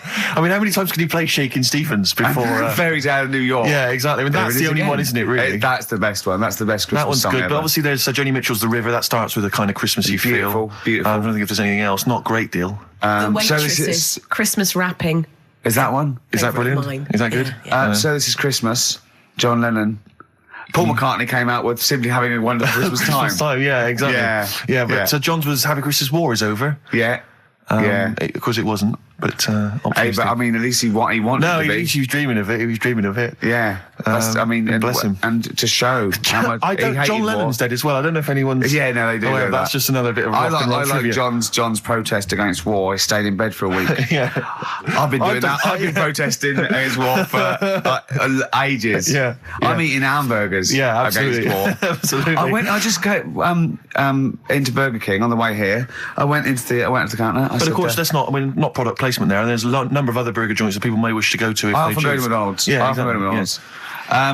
But I went into Burger King because it's close. And I went in there. It's convenient, but then often McDonald's will be convenient. I mean, Convenient. McDonald's is just it convenient. yeah, Depends where you are. Just as convenient depending where you are. And I said, could I have a cheeseburger and small fries? Take away, please. And he recognised me. He went, oh, I've seen you on telly enough, won't you? He went, there's your meal. So I went, thanks. He winked and went, I'll put large fries in. Brilliant. So that's So, the sort but I of- love it. So it's paying off. At last, true genius is being rewarded But I'm by just the intrigued to burger know, joints. because I mean, there's been a couple of times where I've been with you, and we've gone in a restaurant and someone's given you a free meal or whatever. I And it's the know. way that it's like you don't ask for it; it's No. just kind of offered. But I don't know what they're expecting in return. Nothing. I mean, do they Nothing. think that you'll go away and you'll always think fondly of Chad, I who think, works I in think Burger they King? I just think they think, oh, I don't know, they make I'm like going to give him a little treat. Yeah, I know. I don't like it, but then I'm always grateful, and I never. Yeah. But the thing is, I'm I'm slightly embarrassed. Did anyone around you hear what had happened? No. Because I imagine the resentment, just the whole room No, turning they on didn't. you. I had to go around telling them. Yeah, I went and said, excuse me, did you hear that? He goes, no. I go, he just gave me the free thing because I'm on the telly. And I went, I don't recognise. I went, you don't recognise me? I'm terrified now that that someone could be listening at Burger King HQ. You know, I'm assuming this is an unorthodox procedure. And that little fella's got fired. Well, they know it's Leicester Square now because I just mentioned it, so they know which Burger King it is. Oh my God. I don't know. What was his name? Ralph Littleton. He had a name badge. Number 342. Well, I just hope Littleton doesn't get in trouble. So, what are we going to play? That could be a first? sad Christmas for him. He's probably keeping his whole family afloat. Bit of Springsteen. Well, tunes of the year. I mean, I know people dismiss Springsteen, but as I say, the gig I went to see earlier in the year, I made Sturgis it. couldn't believe we were going to play Springsteen. Brilliant. I just think, leave aside what you think is cool and trendy and the fact that he's older now or whatever else. Really? Just leave all that behind and just listen to the tunes because, he remains a great musician. Lonesome Day? Lonesome Day, it's the current single and it's the first track on the album. And, free chips. Absolutely. Right. If you don't like well, okay, let's play Educating Ricky. Right. Brilliant. Go. Right. So- Ding-a-ling-a-ling-a-ling-a-ling. Educating Ricky. Right, what are we going for then? Hanging the bacon, airy Chinese kid, alien gives man a beard. I think Alien gives man a beard. I'd like to do that. Right, there's this fellow, I think it happened in America, and he saw a bright light in the sky. And God, if you're bored. he stood there. This is a true story, is it? Yeah. He stood there, Yes, of course it isn't, Steve. and he saw this bright light, and it came closer and closer, and it was a UFO, right? Yep. And he looked at it, and it disappeared, right? And he gets back in his car, He looks in the mirror. and he looks in the mirror. Yep. He's only got a beard. He hasn't. You sure it wasn't someone else who got in the car and he was still standing out there? Right? What? And it turned out, Yeah. he got home and said to his wife or his girlfriend, it's a bit weird. So I just got out of the car to look at a bright light, and I got back in the car, I grew a beard, and she said, never mind your beard, where have you been for 3 days? And what had happened is... He passed out because he was pissed. No. The UFO had taken him for 3 days. Yeah. But he'd only thought that he'd only looked at it and it went away. Yeah. But what had happened is he took him and he grew a beard because he hasn't had a shave. Right, okay. I mean, was Will Smith or Tommy Lee Jones anything to do with this at all? Did you see this on a video maybe and thought it was an educational film? No, it's from a book that some kind person sent in to me. Here. Can I just ask again, just again, I'm just throwing this right back at you. Do you think there's any other possible answer here? Right? A man is absent for 3 days from home. He's grown a length beard. of time that it could take to grow a beard, lest we forget. What if he hadn't actually seen a bright light in the sky? What if he was lying? What if he was lying? He'd got knocked unconscious. He'd had a car crash. Just any lying. number of other No, things. just lying. Or he was just lying. Yeah, he'd been on a bender, getting pissed for 3 days and that with was his his mates. excuse to his wife. And they went, Dennis, what are you going to tell your wife? Well, wait a minute. Wait a minute. You're not going to believe I was out with you, lads. Just say you're only away for a minute. No, I wasn't away from it because of the beard. Oh yeah, look, it looks like you've been out for 3 days. Well, we have. That's Exactly. right. Okay, we've got to cover that then. Alien abduction. Great one. Okay, let's try that. Do you see? That's a little scenario there that could have been played out. So, when you say educating Ricky, what have I learnt from this? Never listen to you again. That's all I've learnt so far. Never listen to you. Yeah, we'll add a little bit more in here, right? To Well, spice this no. up. What do you mean? Add a little bit more. We'll add a bit more to this what I'm educating you about. Go on. Right? There's only a law in America that says if you touch a UFO, you're going to get done. Now, why would they make a rule? I don't know that. Do you know, like, all their rules have a code? Carl, I genuinely do not know what you're talking about. Right. Do you know, like, how here they might have... Do you know I what? have no idea. Right. Okay. Do you know, like, over here... I'm listening to Capital and these headphones. I got Foxy on from yesterday. Right, let's bin that. No, wait, it's great. No, I want to hear about Airy Chinese Kid. let's play a tune. And Okay, then come play a back tune, with come back with Airy Chinese Kid, Wait, definitely. Some doors. Yeah, I Yeah. just thought I'd go back, Oh. take it back to the 60s. This is a tune that a friend of mine sent If me. you touch UFO, you get done. Soul Kitchen from the Doors. Shambles today, this. David Bowie, Slow Burn. Yeah. Quite a Eno trilogy Yeah, feel not bad about at it. all, yeah. Lodger Is it and a sort new of tune? low type. Yeah. But yeah. Enjoyable. Now, okay. That's stressful, isn't it? I think we've got things working now. We've had people coming in and out. just shaking their head going, shouldn't have bought that desk. But it's all sorted now, I think. And, You notice how it took about 25 minutes for them to come down as well, though? Do you feel like we're maybe quite low in the pecking order in the building? Definitely. You know, it's like Capital First, Capital Gold. They can shoot off to other sort of pirate stations. People's car radios, then they come back here. Oh, dear. Oh, I had a job at Richard Sounds. Light fitting was buzzing. Now, but we've got... thanks for staying... listening. Right, okay, educating Ricky. What have we got? Airy Chinese kid, go on. Right, yeah. This is the... I didn't want to do this. What do you want to do it? Well, I wanted to give you 3, and I gave you one. It was like the alien man gets a beard or whatever. Yeah, and which was total rubbish, so this one should be better, maybe. Hairy Chinese kid. Right, well, we've talked about airy people in the past. True enough. Haven't we? Yeah. You know, the little kids who grew up in woods and hung around with wolves and that. Yeah, again, you're confusing it. Yeah, they're not... there were some people that were born... very hirsute. They were not the people who were brought up with wolves. You just put that together in your Homer Simpson type mind. Right, well, this is like a sort of close to that sort of story. Yeah.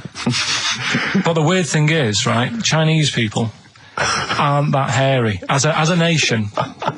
No, seriously, that's a well-known fact. They don't have that much body hair and stuff. Okay. So this little kid who was born over there, he was like covered in stuff. Was he? And it was only his nose that wasn't hairy. The rest of his body was caked in hair, right? And his hair sort of What grew. sort of hair was it? Was thick hair. No, what I mean is, was it sort of like a pony's mane, so he just looked like an Ewok? You know what I mean? Just like hanging down sort of straight, dark hair. In the picture, it looked like it grows from his eyebrow. It grows from his eyebrows quite thick. And then it just goes all the way over his head. You don't think it was just really long eyebrows that he'd done a comb over? No, it was all over his body. It had a picture of like his back and that. Yeah. And had he styled it? Had he styled it at all? Did he have it in a quiff or? No, it was just hanging all over him. Yeah. And they were like, you know, this is a bit weird happening in China, where we're not normally that airy. That was the scientist speaking there. And the local press and that were getting him down, calling him Monkey Boy and all this. Oh. And thinking Chinese press. But the doctor, yeah. Oh, they're cruel, aren't they? It's like those game shows. That's Japanese, isn't it? Yeah. That's what. Yeah. And the doctor said, I was talking through all that time while we were just like talking to each other then. Because I turned round and I still saw he was talking. So anyway, the local press came there to see the hairy boy, the monkey boy. And they were like being tight, taking the mickey out of him, and the doctor said, showing him nuts. Said he's only hairy. Said he's a healthy young kid. The only faults he's got is he's got a little bit of eczema and a boil. And he said everybody should just treat him the same, and I think he grew up a healthy kid. Yeah, so that's the end of the story. That's not a story. Why? But I've got nothing. I don't know what to say to that. So someone in China was born slightly hairier than the rest, and he was normal apart from eczema and a boil. That to me isn't a story. But if it is, I've got a million. I mean, it's sort of like bloke from Manchester went a bit bolder than the rest, got a job on radio. He was normal. I mean, that's not a story, is it? Do you know what I mean? Dandy Warhols and Bohemian Like You on XFM 104.9. I'm Ricky Gervais, with me Steve Merchant and Karl Pilkington. Karl, what's the story then? Right, so what did you say you're going for? You've got your 3 titles, your 3 teasers. Well, I think I'm going to go for Don't Do That to It. You know it can't live without an edge. I'm looking forward to this. Right. So this is educating Ricky, for those that have just tuned in. Now, something that Ricky told me about when he was educating me was that a cockroach, if you cut its head off, it lives for a week. Yeah. Right? And the only reason it dies is because it can't take on water. Sure. It doesn't have a great time in that week, though, does it? I mean, it doesn't get much done, I don't imagine. It just needs water, and because it can't find any, like its eyes, it eventually dies. Yeah. Right? No. So what? No, it's not. That's not. It's anyway. It can't drink. Anyway. So have you heard that one about worms? Okay. I have. Go on. If you cut a worm in half, a lot of people have said in the past that it'll turn into 2 worms. Right. But that isn't actually true. Okay. Who said that? No, it used to be like, you know, Kids at school said it on, kids at school and stuff. So that, a lot of people think that. Don't pick him up on stuff, Steve. It's bad enough. Sure. So, but what they can do, if you get a worm, right, and you find out which end its head's at. Right. If you you've got its head there at the left-hand side, right, and if you sort of cut it in half. Right. But not in half. So there's more of its neck than the tail, if you know what I mean. Yeah. The bit that you've cut off will sort of die, and the rest of the worm will get better. So in a way, you can cut it in half, and it'll survive, but only one half will survive. Okay. Yeah? What have you learned there? I wish you hadn't chosen that one. I know, because it's not. There's nothing, is it? Yeah, you know that joke. How would you tell a worm's head from its eye? You put it in a bowl of flour and wait till it farts. Yes. Right? I told my mate that. Right? And he went, "What if it coughs?" Yeah. Yeah. So there is a bit of truth in that myth of cutting one in half. Where did you get this information? I don't understand where you get this information That was from the Fortean Times. It was like the myth about worms. Yeah.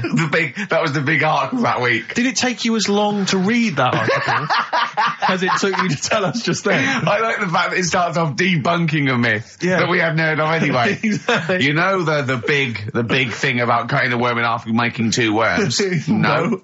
Yeah. What's the other one? It's not the thing to do either, by the way. Don't go doing it. No. It's not very nice. It's cruel. But it can get by. And it's pointless. Yeah. There's no scientific worth in that. Well, there you go. Okay then. So the others now, you see what I do. No, I tell you the other titles. You're not having them yet. That's the whole idea of this. People will be driving or about to go out doing the shopping. They'll think about that now. What was the other two? Well, the other two. They won't think about that. They've forgotten that. No, they will. No, they've forgotten that already. If only it was raining. And what's tomato with you? Right, I'm looking forward to that one. No, you've got to tell them tomato with you. Look what's happening. You see, you already want more education. And this is what listeners will be doing. I tell you, I wish you were a teacher. I so wish you were a teacher. Do you know what I mean? Kids would be saying, I know it's 3:30, but I don't want to go home. I want more. Yeah. And that's what I'm doing with you. I'm teaching you. Why are you teaching me things about not to cut worms in half and what's tomato with you? Please tell me what's tomato with you, Karl. In a bit. Okay. Educating Ricky, we got two left, haven't we? I'm looking forward to these. We've still got two more. We've still got If Only It Was Raining and What's Tomato With You? Coldplay, the scientist on XFM 104.9. Right, competition, isn't it? No, it's Educating Ricky Part 2. Oh, is it? Yep. I wasn't even listening. He's doing all the work, I wasn't even listening. Oh, and he spilled some water down that. Right, what's this one again then? Right. What's the teaser headline? Teaser headline is What's Tomato With You? Brilliant. Yeah? Go on. How excited were you when you came up with that? You couldn't wait to come in and tell us, could you? I think it's a good one because you won't forget it now, will you? I mean, like the worm one. What's so special about the worm? A lot of people think that if you cut a worm in half, two worms will grow, but no. What happens is if you cut the head end slightly nearer the tail than the tail will die, but the worm with the head will be okay. So, it's exploded a myth and taught me something. Right, so the second one, part 2 of Educating Ricky. What's Tomato With You? Yeah. What this one's about is, ages ago. It's scientific. There's never a date. There's never a country, a location. Okay, settle down, children. This is A-level history. Right. Once upon a time. Yeah. When a mental place with swords was a king. Forget his name, but he was a loony. So, and it was literally ages ago. Yeah. So, good luck in the exam. Yeah. Right. So, alright, many years ago. Oh, yeah, cleared that up. Go on. They thought tomatoes were poisonous. Right? Okay. Because what hold on, are they going to be proved wrong at the end of this story? Well, because I don't want to give away the ending, but is it something to do with are they poisonous tomatoes? No. Oh, you're having a laugh. I don't believe it. Go on. They could have been eating tomatoes all this time. Oh, Steve, what's tomato with you anyway? Okay, so hang on a minute. Let's just recap quickly. Many years ago, when people thought tomatoes were poisonous. Yeah. Go on, Well, they didn't know they were poisonous then because they were still eating them. But what was happening? Well, they're not. But they're not poisonous. But hang on a minute. All right, it's not. I'm just going to listen. I'm not even going to talk. I'm not going to tackle So, if you remember, years ago, they didn't have, like, pottery plates. They had lead plates, right? What are you talking? Just let him talk. Sorry, what year is this? Let him talk. Come on. Plates made out of lead, and Right. what they'd end up doing, they'd say, right, do you want a tomato? And they'd go, yeah, all right. And they'd put the tomato on the lead plate and cut it. And because of the acid in the tomato, right, it would sort of make the lead runny, and the lead would go into the tomato, and they'd say, oh, it's lovely this, and they'd be eating it. They'd get food poisoning, lead poisoning, what have you, and they'd be really ill.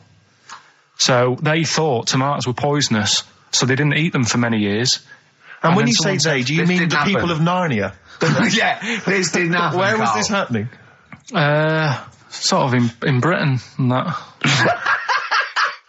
You put him on the spot there.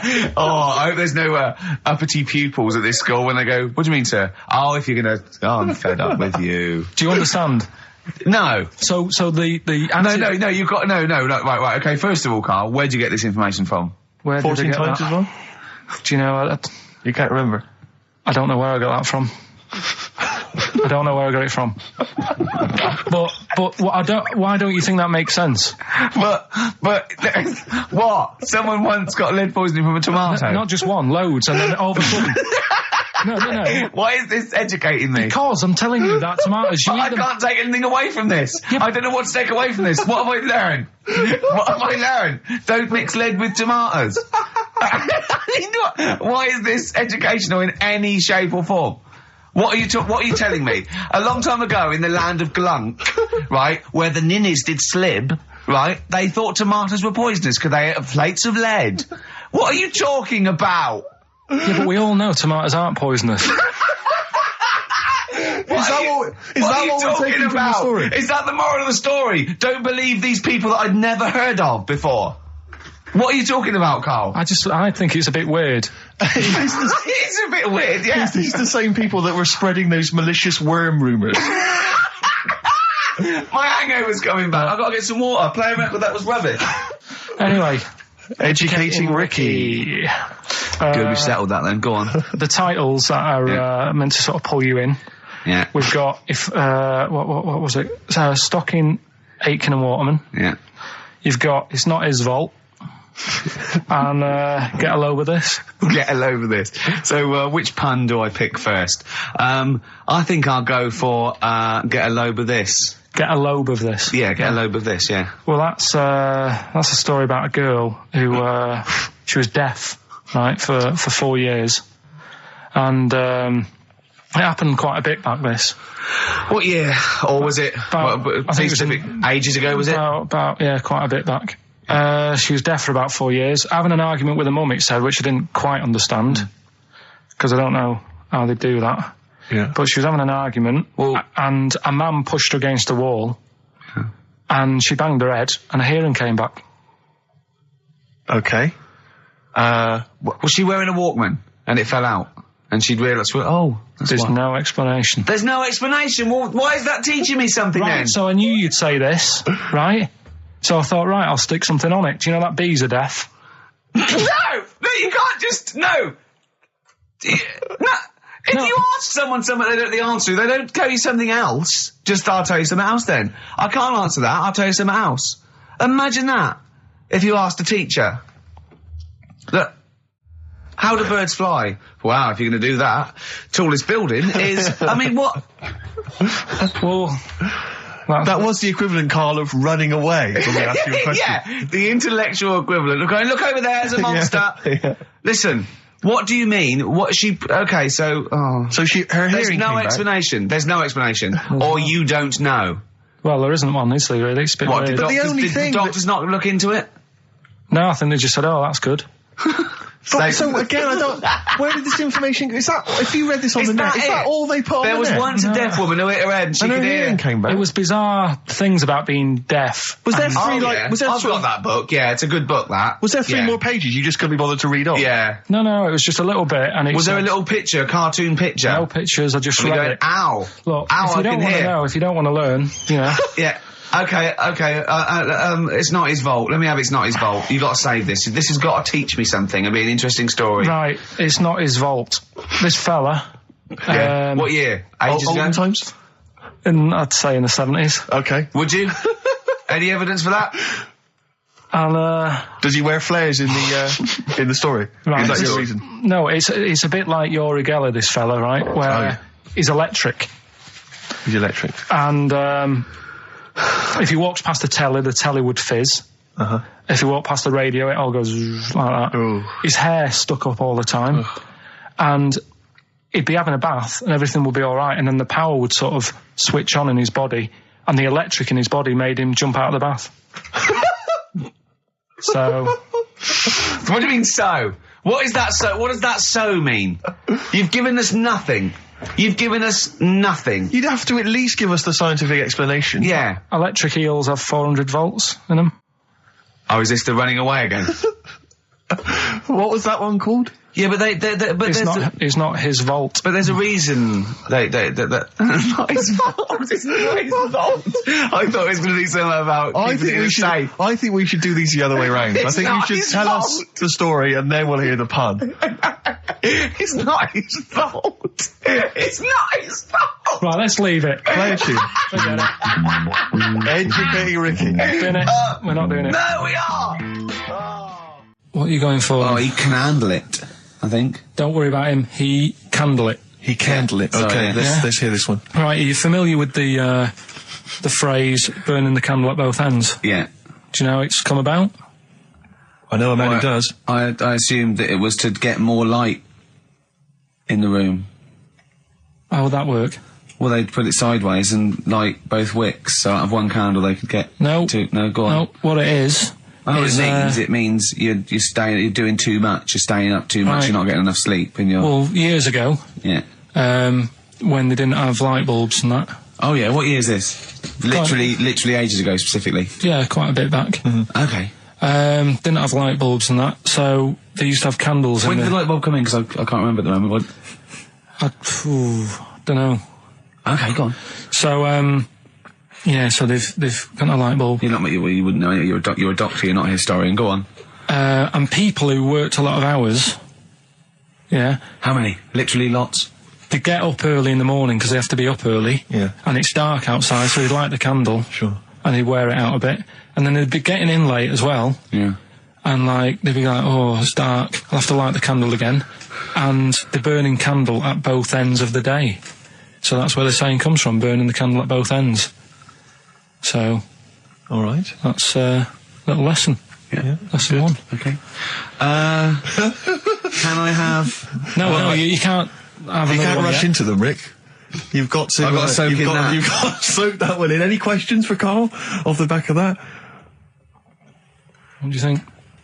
So people were. I mean, basically, where this comes from is people were literally burning the candle at both ends of the day. Sure.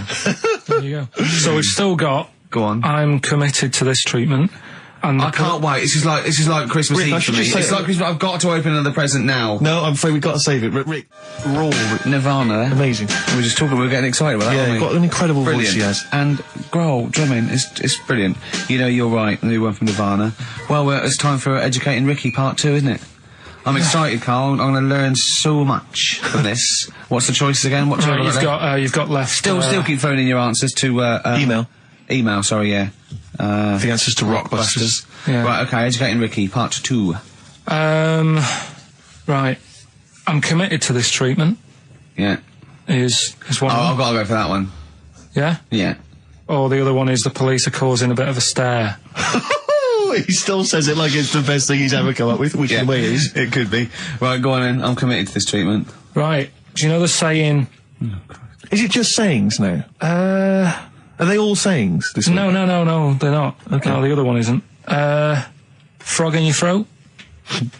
The saying, there's a frog in your throat? Yeah. I assume it's when you croak a little bit. You sound like a frog. No. Right. Might seem a bit weird, this one, right? But years ago... Oh, yeah. Sorry, what is that clue? Committed to this treatment? It's about frogs committed.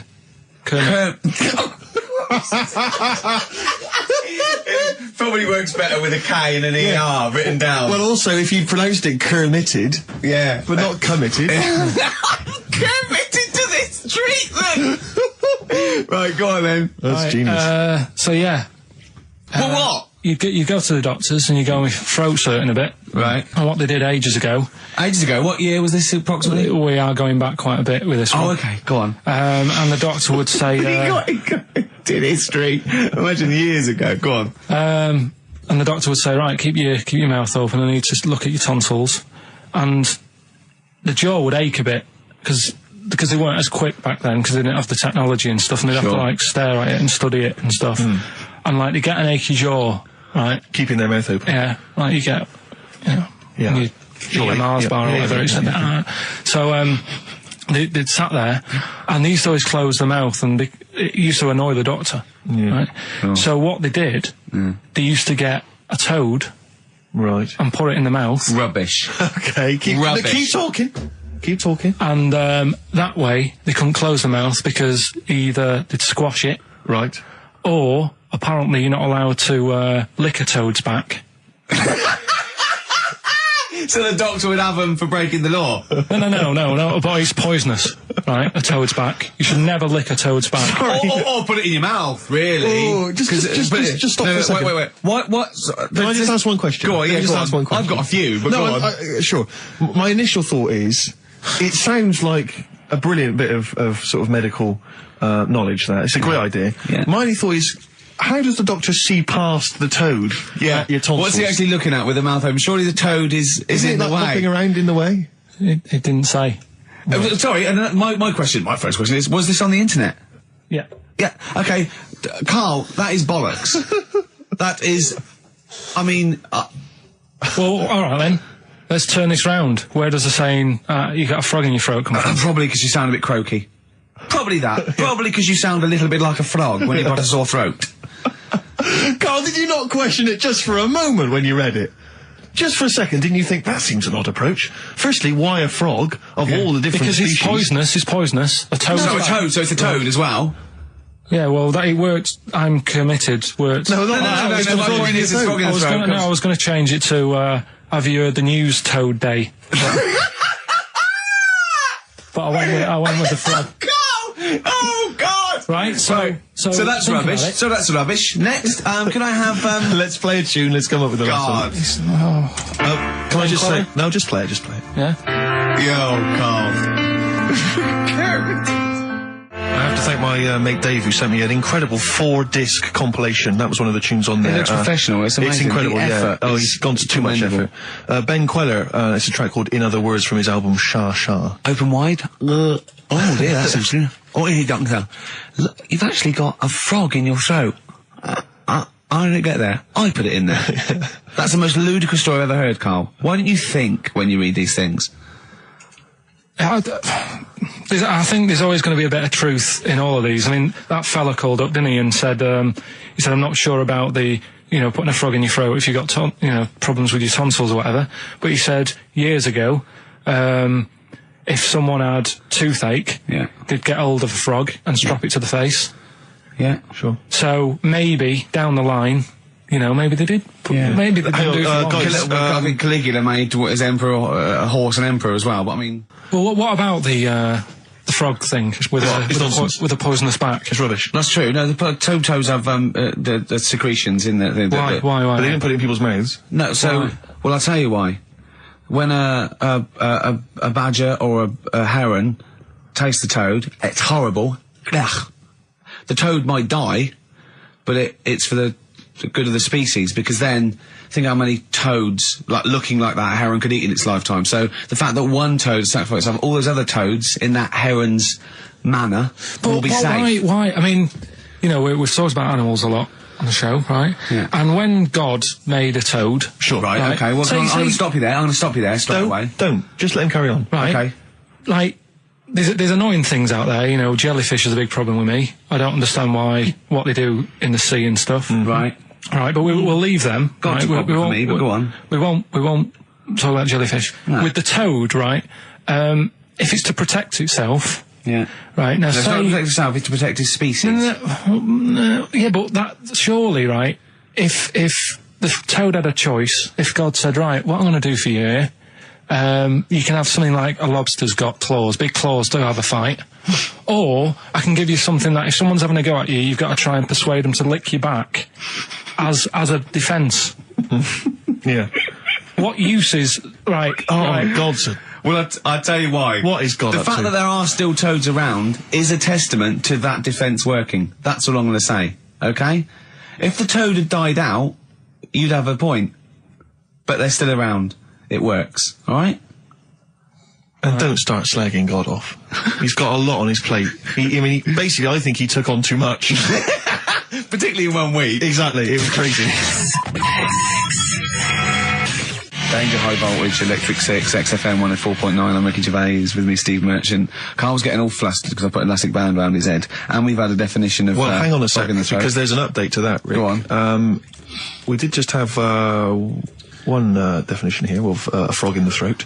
Apparently this has come from some internet site, so who knows how convincing it is, but it says frog in the throat, meaning suffering from temporary hoarseness, needing to clear the throat. Origin from the Old English frogger, meaning hoarseness. That's from Chris. Now that sounds slightly suspect to me. Why? But frogger? I mean, it seems odd that it would derive from that when it so clearly appears to be you sound like a frog when you have a sore throat. Yeah, but the word frog could come from Frogger, because it sounds like it's croaking. Wasn't Frogger a game you could play on the on the Spectrum? That's a great game. But listen, hang on, there's an update to that, because just to Common frog, of course, Rana temporara, that's the Latin name. Well, your toad is Buffo Buffo.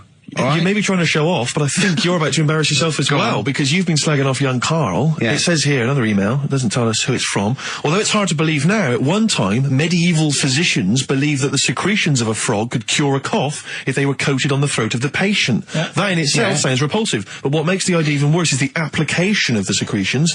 Instead of painting the treatment on, something which may also have seemed rational, a live frog was placed into the mouth of the sufferer, where it remained until the physician decided that the treatment was complete. Right. Apparently Shakespeare's son-in-law, that's a question mark, I don't know what that means. Anyway, it's no wonder that today a froggy or croaky attempt at speech is said to be a frog in your throat. So, you can see that what's happened there is Karl's misread or been slightly misinformed about a medieval practice. In a sense, you're both winners, just for taking part. I'll bake on in the morning if you're sick of having me. Right, I'm having that one. That's brilliant. Right, well, it's a saying. Do you know cold shoulder? Giving someone the cold shoulder? Yeah. All right, if you have someone round at your house and, you know, you try to get rid of them and they're hanging around and stuff and you're like, oh, I wish they'd go, I'm tired and that. Well, years ago... when? Literally years ago. Well, ages ago.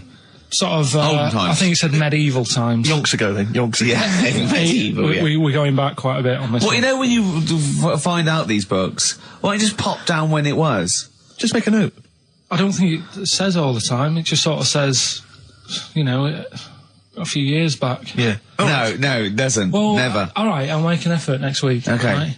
So, it's annoying that, because my girlfriend said to me, just make a note at the time, they'll stop having a go at you. Yeah. Yeah? And I kind of thought, it's all right. Didn't listen. I don't think it matters anyway in this one. We're looking at the saying, right? So it's giving someone a cold shoulder, right? And what it is, right?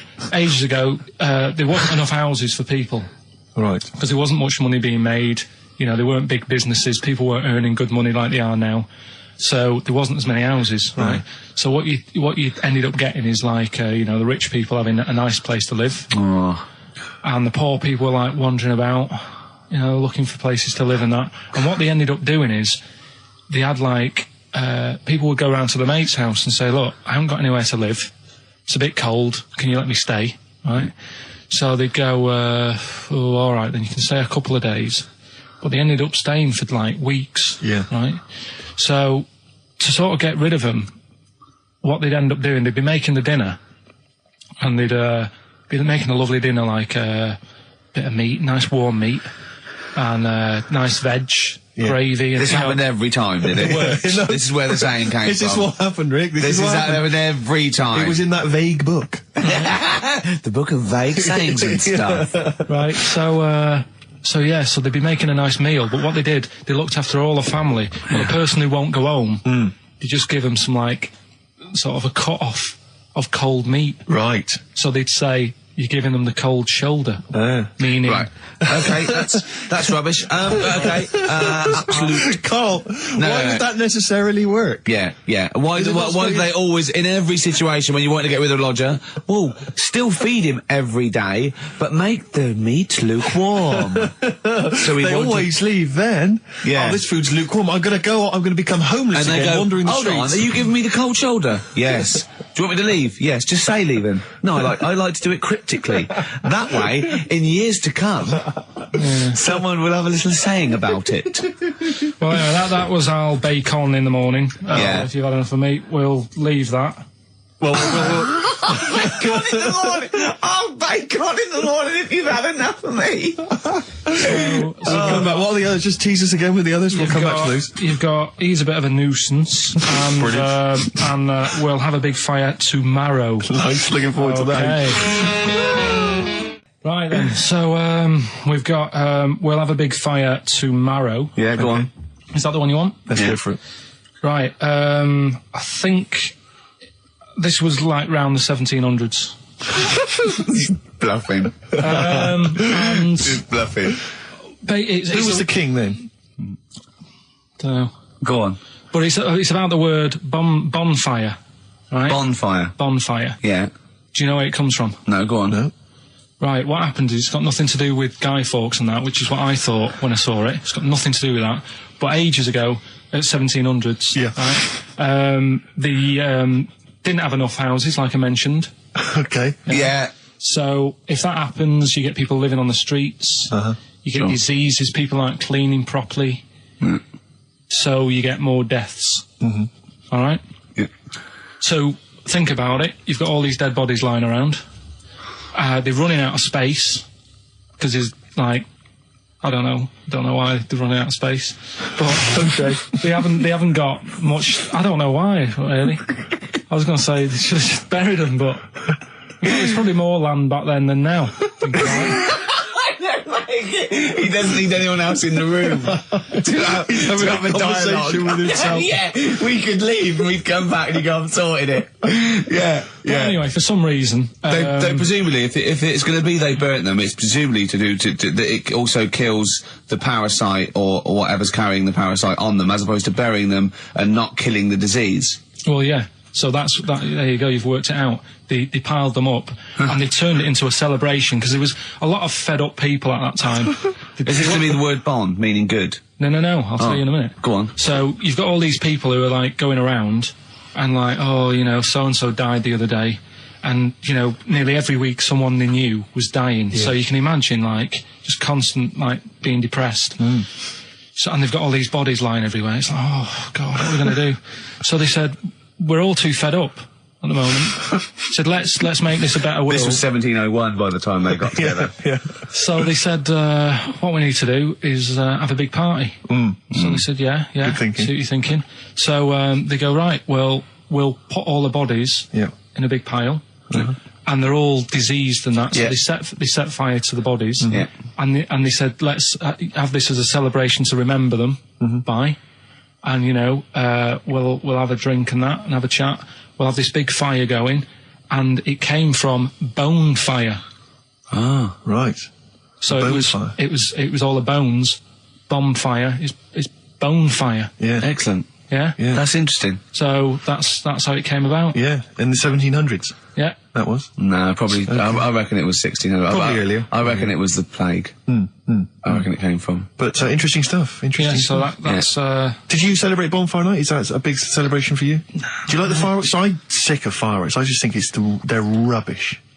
I'm not impressed. I've never been impressed by fireworks. Even as a kid, you know, you have to go to like sort of community kind of gatherings with a bonfire and fireworks, and some local vicar or whatever would come out. But I also think the adults think the kids love it, and if they just got together and said, "Should we go this year?" They'd all go, "No." Absolutely. Let's not go this year. What would be better is if the vicar had wheeled out like a massive rocket, climbed in, gone last one to the moon as a bender, and then fired himself off. Now that, I'd pay to see. That's a firework display I'd like to see. As it is, it's just rubbish. Oh dear. Yeah. That's your feeling, Carl? I'm not keen. No. Sorry, what clue was that? We'll have a big fire tomorrow. Bone marrow. Bone marrow. It's genius. Let's play the record. Oh, God! News. Right, well, this one, it's... I'm not going to take the credit here. I heard Christian talking about this on breakfast, right? Because it's a good story that happened. Basically, I don't know if I told you about it last week when we were having our spaghetti, but No, I think you did. Right, I know what it is. I know what this is. Okay, I've not heard this. Right, there's a little midget. Right, there's a circus, I'm loving it already. Circus going on somewhere. I think it was in America. And is that present day or old times? I'm talking like in the last 3 weeks. Okay. Right, little midget. Circus, really packed out show. People are loving it. Right, Steve, you'll ask the same question I did. I know. So there's a little midget jumping up and down on a trampoline. That's what circus is. Right. I pay good money to see it. So everyone's clapping, and he's getting carried away. Because he can't believe they're loving it. I didn't know they'd like a little person on a trampoline, but they love me. But you know what it's like when, if there's a crowd of people sort of encouraging you to sort of go higher and stuff. Yeah. And I'm sure he knew it was getting out of hand. But he was jumping and he was coming down the road going higher, and he's going really high in the air, right? So he's doing this, crowd are clapping. There's a hippo, right, just sat next to the trampoline getting ready to come on and do his act. Oh, right, I thought he was in the audience. There's a hippo getting ready to do his act, Steve. Yeah. So he's a ventriloquist. What do you mean he's sitting by the trampoline waiting to do his act? Because why does he sit in the dressing room and they go, 5 minutes, Mr. Muss, 5 minutes, Mr. Muss? So anyway, right, so the hippo's there. He's getting annoyed, is he? Because the midget's he's going, how can I follow this? This is really annoying. They're going to be, no. So he's thinking, he's already done the trampoline, my pogo stick act is never going to work. Yeah, go on. So there's a hippo waiting. See, it's a great story, and I just know he embellishes it, or it gets slightly wrong. Go on. So there's a midget jumping up and down. The hippo's getting annoyed. The crowd are going mad. The midget's loving it. Can't believe his luck. Although you think he probably knows he's dicing with danger. Yeah. So next thing you know, they're all saying higher. He gives it one big, like, heavy sort of landing on the trampoline. Goes really high, but goes off at a funny angle. Oh, hypotenuse. Okay. Yeah. And sort of flies off. Hypotenuse! Sure. Flies off at a funny angle. Ooh, dear. Hippo's there, swallows him whole. Crowd are clapping, thinking that's why the hippo was waiting there. Rubbish. Rubbish. It's not rubbish, though. But no, maybe there was an accident in a circus with a midget and a hippo, but at no point was this hippo waiting to go on, going, come on. The midget flew off at a hypotenuse and landed in the hippo's mouth and was swallowed whole. This is what you embellish it. That is great. And I have to say, though, Rick, when I heard midget, trampoline, hippopotamus, I was thinking accident waiting to happen. Yeah. So... Yeah, maybe. I mean, it is that you should never put those three together. Never. It's a recipe for disaster. Everyone knows that. Midget, trampoline, hippopotamus. Are you mental? You're asking for trouble. Well, you know when he told me it, he said, and the midget, he didn't mention the hippopotamus, and he said the midget went on, and soon he fell off, and the hippo ate him. And I said, sorry. What was the hippo doing there? He went, it's a circus. I've never heard of a circus having a hippo. No, what do hippos do? What can they do? You can't train them, can you? What do you... Aren't they, like, very deadly? They're huge, aren't they? You can't have a hippo in a circus. Are you sure? You're not thinking of Zippo? He's neither kind. Yeah. No, and it wasn't some sort of where Zippo was eating a midget, and it's some sort of horrible sexual act. No, it was definitely. I heard it on breakfast, right? Oh, okay, sorry. No, it's definitely fact. Yeah, okay, right, truth. Okay, good. Can you believe it? Can you believe it? So, they're the two that are left. Which one's you going for? Can you believe it? Is not that picture, is it? In that we saw. Which picture? The bloke with the... No. Right, okay. God, that was bad. Right, okay. So... I just better explain we that. We can't really discuss this on air, can we? Well, we can. Steve brought in, Karl, the best book ever which is, what is it? I found it when I was moving house. It's an FHM publication, and it's kind of like lots of grotesque pictures and stories, and like a book of freaks and weirdos and Carl opened it, and the first one was like At the back. At the back. Well, you couldn't believe your luck, could you? What was it? What was number 50? A bloke with 2 heads. And he said, "What's number 1?" Yeah. And then number 6, there's a bloke who's a squid or something. Octopus. Yeah. yeah. He's loving it. At number 1, he said, "Well, it's just a fella under a rock." And I went, "Oh no, read on, I think I know about this." And it's the fella that was found, he caused a landslide while having sex with a chicken, and they pulled him up, and there he is, the chicken. Right, so Carl could not believe his luck. So it's not that. Can you believe it? I'll have that one. You're going for that one? Yeah. Right, well, we've talked a lot on the show about... We've talked a lot on the show. Yeah. About animals without heads. We haven't! We haven't! We talked about cockroaches could live without a head for 7 days. Yeah, we talked about that. And then, of course, there was the well-known one about the fella who had his head cut off, and he blinked. He said to his mate, "Count how many times I blink when my head comes off." Yeah, when you told it to me, you said his head came off, and he said, as his head was in the basket, he said, "Quick, count how many times I blink." And it was Nick Frost that had to go, "No, Carl, no, he said it before." I went, and that was lovely. So yeah, we've talked quite a lot about things heads coming off. Go on then. Well, this one, right? Back in 1945. You looked up the date. It's got a specific date. Wow. Mate Jonathan sent this one. You know him as well. It's a lad at the BBC, right? He emailed this one in. So thanks for that. Chicken. It's called Mike. There's a chicken called... Sorry, I missed a bit there. There's a chicken called Mike. Chicken called Mike. Okay. Right? Yeah. What happened was, it was living on a farm, right? Loads of chickens knocking about. And the owner of the farm is like, getting ready for tea, and his wife says, "Go out and get a fresh chicken, because my mum's coming round." So he thinks, well, I want to get a good one in, because I want to impress her. Cause back then, even then, they wanted to impress the mother-in-law and that. So they said, "All right, I'll just nip out and get one." So he sees Mike, chicken, running around. Is this during the war or after the war? 1945, I'd say that was after. No, it ended, It ended in 1945. Yeah, okay. September, go on. Yeah. So, chicken's running about, he thinks that one, that looks alright, I'll have that one. Mikey. So he picks it up, and he cuts his head off. Oh. Puts it on the block, cuts his head off, runs about a bit, like they do. He thinks it'll stop in a minute, keeps running about. And what's going on here? Right? He's now like chasing the chicken without an head. Yeah. He's saying he should die in a minute. Anyway, doesn't die. Chicken's walking around with no head. Lives for 18 months. Yeah. Chicken with no head. Yeah. What do you think of that? Well, I'll tell you, I've heard this story before, Rick, and the explanation, as I understand it, was that certain vital cords, spinal cords, weren't severed when the head came off. So that was why it continued to live. Yep. I don't know if that sounds plausible. It's fine. Absolutely fine. How did it take on protein and energy? The fella who owned it, he said, "Well, hang on a minute." He said, I could kill it now, but I've got a wonder chicken here." But he's thinking, it must really want to live. Sure. Right? If it survived that, I've got something here. Yeah. So what he does, he gets a little eye droplet thing that he used to use on it. Obviously not anymore, right? And he filled it with grain and water, and it had a big hole in its neck where its head used to be. And he incredibly. And he dropped. You know what? There's. I mean, that is possible. Then, if it, without infection, without infection, if he was taking on things, it is possible, right? Why? Why what? Why did he do it? How cruel is that? I mean, it's not cruel because the chicken obviously. He said if he thought it was a bit fed up, he would have killed it. He said, but it was running around quite happy. Well, it wasn't fed up at all because it had no brain. Well, what do you mean? Wow.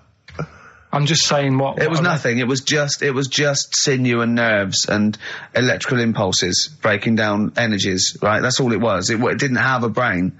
So it was, but I'm worried about the psychology of keeping a pet without a head. I'm worried more about what the farmer was thinking than the chicken. I tell you this, the question I'm asking is, was the mother-in-law impressed?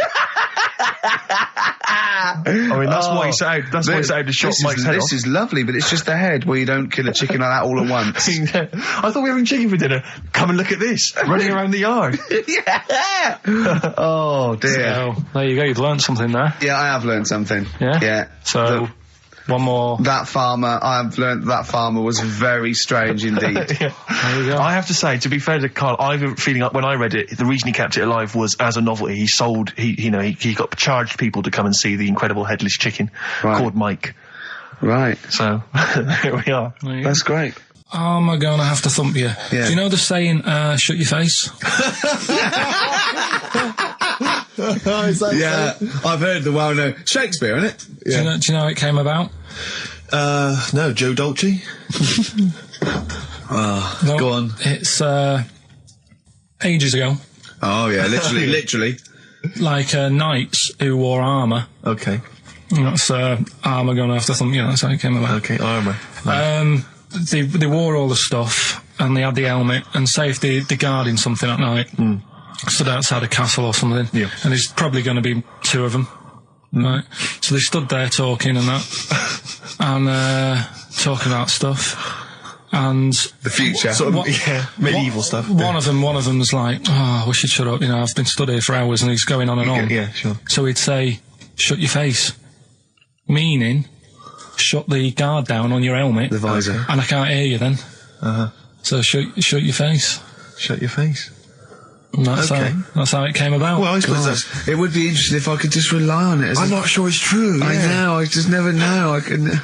It needs to be corroborated. It's like I don't know where he got it from, but anything via Karl is precarious. Yeah, I mean, I feel like maybe you should give us your sources next time. You know, tell us where you got this information from. Got it off the internet. Yeah, but where on the internet? I can't remember where that one was. I mean, I always go through like the news pages and stuff, and This news should be updated because they've only reached the 17th century, which was last week with people eating tomatoes off lead plates. Go on, right, okay. Like, what are you having? What are they again? Is the tip included? Yeah, go on, that one. Right. In Turkey, Nice. it's not, actually. That's where I went, and there was them little fellas after Suzanne in the kitchen. What? What do you mean? We went to Turkey. You went to Turkey and there were some little fellas. Well, they had quite a few sort of midgets working in the kitchen. Why? Is it a theme? No, Was it a theme holiday? I don't know. Might get them cheaper or something. Was it? So they were get them working, cheaper? They were working in the kitchen, and one of them fancied Suzanne and kept sort of eyeing her up, and she was winding me up saying, "Oh, Not eyeing up and down, just eyeing her up. anyway, no." So What anyway, was she doing in the kitchen? no, it's like a pick what you want to eat type buffet, but you have people clearing the tables and that ready for you to come along, Are they low tables? and you know, he was just keeping an eye on her. What did he say though? Was he? Was he? It was Turkish, so I don't know what he was saying. But he was. He was. Little fella, yeah, Did he talk What do you to her? mean a little fella? What do you mean little fella? sort of dwarf-like. What do you mean dwarf like? He had magic powers or he was 4 foot? No, What do you just mean, A Karl? little bloke, just like a normal bloke, but small. If you stood him in the desert, you wouldn't know. But he'd be hot at messing around first. him. Right, Karl. You should watch out for the monkeys. Yeah, underground. Those underground monkeys are look, dangerous. you can't just say there was a little midget fella who was eyeing up my girlfriend and then leave it. What do you mean? What was happening? This is a story to us. This is much more interesting to us than, and she was deaf, right, and she hit her head. That's much more I don't interesting. understand how how it manifested itself. Did he come over and say something? No, do you know when it's like girls know, don't they? When someone fancies them. What do you mean there was lots of them as well? Do then? they? That's worth knowing. Listen, right, come on, right. So you went into this holiday, yeah? Yeah, wasn't And you that went good? into the dining room or something? Yeah, downstairs. And in you the looked dining over You room. thought, this is odd, there's no one serving. Yeah, and they go, Wait a minute. hold on, you looked down and there was a little waiter. There was loads of them running around busy. Why, though? Why did they It get was the... summer. What do you mean? Because it was Loads of them. summer. They had more of them They on. come out in summer. They come out in summer. What do you mean they had more... What do you mean? Because it's busy, isn't it? no, but they hibernate in the Why winter. were they all midgets? I don't know, maybe it doesn't heat stunt your growth or something. No! Well, they just happened to, maybe it was a thing that they did for tourists or something, I don't know. I just got on with my meal. It was a holiday, do you know what I mean? God! Right, So it's a midget serving. I'm not going to ask any questions. Right, okay, yeah. So they're all little fellas running around, and this one always was like, you know, oh, do you want a new serviette? You know what I mean? Going out of his way to sort of... for turning on the charm. Yeah, he was going out of his way. The others weren't. Right. I think what was happening is he'd been working with Santa all the winter. Yeah. This is sort of little summer break. This one He was hadn't your seen a girl. waiter, and so he was being polite to you. Maybe. But what did Suzanne say then? Well, she was using it to wind me up. What was she saying? Oh, he's... just like, look he may be small, but he's built like a... Yeah, he's all man. So... Were you jealous of a midget then? You were jealous of him? It is a bit annoying, isn't it? Why? It wouldn't bother me as much now, because I've been with her for ages. Right. But at the time, that might have been one of our first holidays, and it's like... You don't want to be what's going on? I paid for this holiday. Yeah. And then you get off with a midget? Yeah. Oh. So anyway... But it doesn't matter, because you got chatted by a bearded lady. So. Tell you what, no, that's got nothing to do with that. What were you going to say? I was going to say the hotel was half board, and maybe... Oh, right. I thought you were going to say it's just one of her shortcomings. So listen, right? Play a record. Right. Badly drawn boy, born again. Right, just get this educating Ricky out of the way. So, Turkey, yeah. So what is this again? This is educating Ricky. Is the tip included? Right. Apparently a fellow was on holiday in Turkey. Just having a normal holiday. Weather's good. He's having a good time. Waiters are all normal height. Yeah. He's having his meal. He hears a load of screaming going on in the kitchen. No. Has his girlfriend wandered in there? And they do, with a stepladder. Yeah. the circumcised people in the kitchen, and apparently... What are you talking about? Whoa. Slow down. We were sidetracked there for a minute. What are you talking about? Well, I'm excited about two things at once here. One, they circumcised people in the kitchen. Two, I guessed it was someone losing the end of their knob. He did, yeah. I started thinking like Karl Pilkington. Extraordinary. That is amazing. Apparently it was going on. It wasn't just a one-off either. Well, when I say a one-off, I mean they did it more than once. Yeah. Right? And there was... it was there for a week, and apparently the first night it was quiet, and then the rest of the week, every day, it'd be like having his breakfast, or even his lunch, or even his tea. Yeah. Right? He'd be doing it all day. Oh. You'd be hearing Lunch screams. and breakfast, fair enough, really. Yeah, circumcision at tea time. Don't do that. And apparently it's a tradition over there. You can't even make a complaint about it. It's like, well, you should have found out before you come over. See, I can't believe this is true. Sorry, I'm a little bit lost. Believe this is He was true. in a restaurant, in a hotel, and there were people having circumcisions in the kitchen. Yeah. Is that right? I'm even worried that we're bordering on the racist here, suggesting that is tradition, that Turkish people cut the end of their cocks off in the kitchen. Yeah. At meal times. I think you're wrong, Karl. This sounds ludicrous, Karl. No, I don't think it happens everywhere. Right. I think this Just in Oh, this is this hotel. certain places, Certain hotels. certain hotels. What, is it like 2-star? Yeah. Why did he go to the Foreskin Inn? It was his own fault, wasn't it? So that's Sorry, that's it, is it? Have they closed? Wait. That's the story. You educated me, right? Once a fella saw some Turkish people cutting the tip of their knob off in the kitchen. Thanks very much. Thanks very much, Karl. Got any more? Well, there's things you can learn from it. Either don't go to Turkey. No! Don't have calamari when you're over there.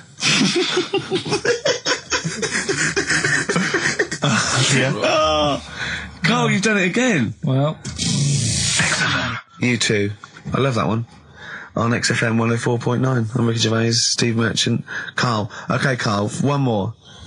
can't we just... Don't get the just because so far you've come up with nothing. What's the last one? Give us the teaser clue It again. was, I want to come here in hindsight. I wouldn't have come here in hindsight. Yeah. Right, give me some education. This will be the thing that teaches me something. I can feel it in my bones. Come on. There's a kid in Kenya. He was messing about with some beans. Magic. We guessed that as well. You did, yeah. He's fed up because we've guessed his puns, I think. He put one of them in his ear. Yeah. The mum or the dad said, oh, what have you done that for, or whatever. Yeah. So I'll have to take you to the doctors now. So they took the kid to the doctors, and the doctor said, he said, I can get that out, I can sort that out for you. So he took it out, and the doctor said, right, that's £3.50. And the dad said, I've only got £2.70 on me. And the doctor said, right, well, and he put the bean back in his kid's ear.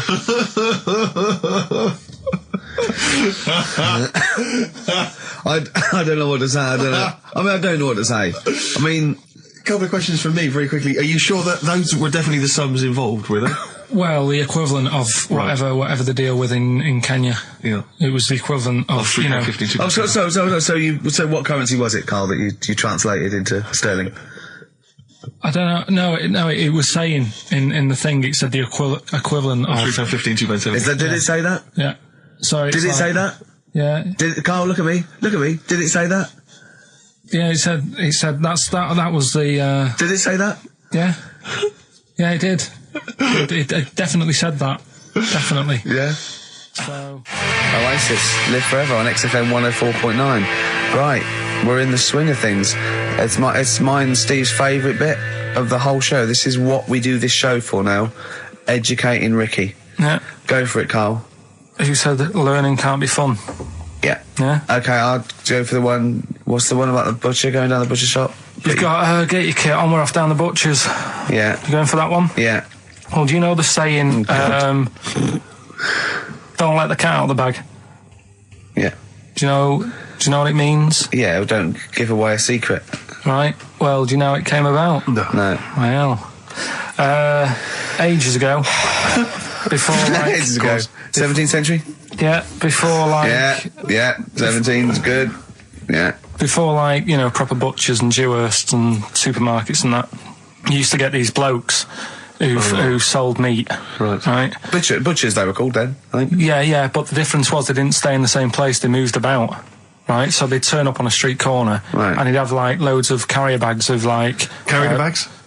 Yeah, with meat in and that, and people would plastic be like, carrier bags. Yeah, with mobile butcher on them. Yeah. Right, so and an email address. Yeah, go on. People went, right, yeah, I need some meat. Right, so they'd go up to this bloke and say, what have you got? And he'd say, well, I've got a you can have a bag full of pig, or you can have whatever, a bag full of chicken, whatever. Yeah. And they'd go, yeah, how much? They go, call it a fiver, whatever. Yeah. And they'd buy them, and to make more money, they didn't always fill the bag with what they said was in it. Oh, I thought that might be the case. Right. Yeah. So what they used to do? Put cats in there? Yeah. But I don't see what. Okay, so sometimes they would put a cat in the bag and pretend it was chicken or whatever else. Yeah. So why was a cat any cheaper than a chicken? Because cats are wandering around the streets, aren't they? Chickens aren't. So they'd get a chicken. They put a chicken on the top so that when they look in it, they'd go, yeah, that's all right. Got a bag full of chicken. They'd get home to make the dinner, and they'd be like, what are we having tonight? And they'd go, well, you'll never guess. And they'd have like, well, you can have a chicken leg, and but it wouldn't be a cat. Yeah. They'd have to defrost a pizza.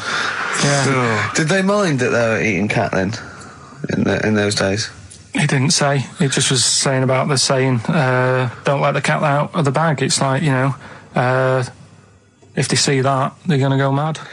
Well, so it was the people that were doing this, it was the dodgy butchers that coined this phrase. Were they saying to each other, don't let the cat out of the bag? I.e., what I mean by that, Jack, is don't let them see the cat, what we've stuffed in there. Yeah. Dodgy butcher, there's another phrase, isn't it? So that's the first one. Is that a euphemism, or is it dodgy butcher? As his meat delivered around the back. Sure. So that's that one. So let's get your kit on. What does that mean? It's a euphemism for homosexuality. Okay. And meat, presumably, in that means different things. It doesn't. It's a word that is also a male bird. Would it mean chicken or cat necessarily in that context? Or well, I suppose it could.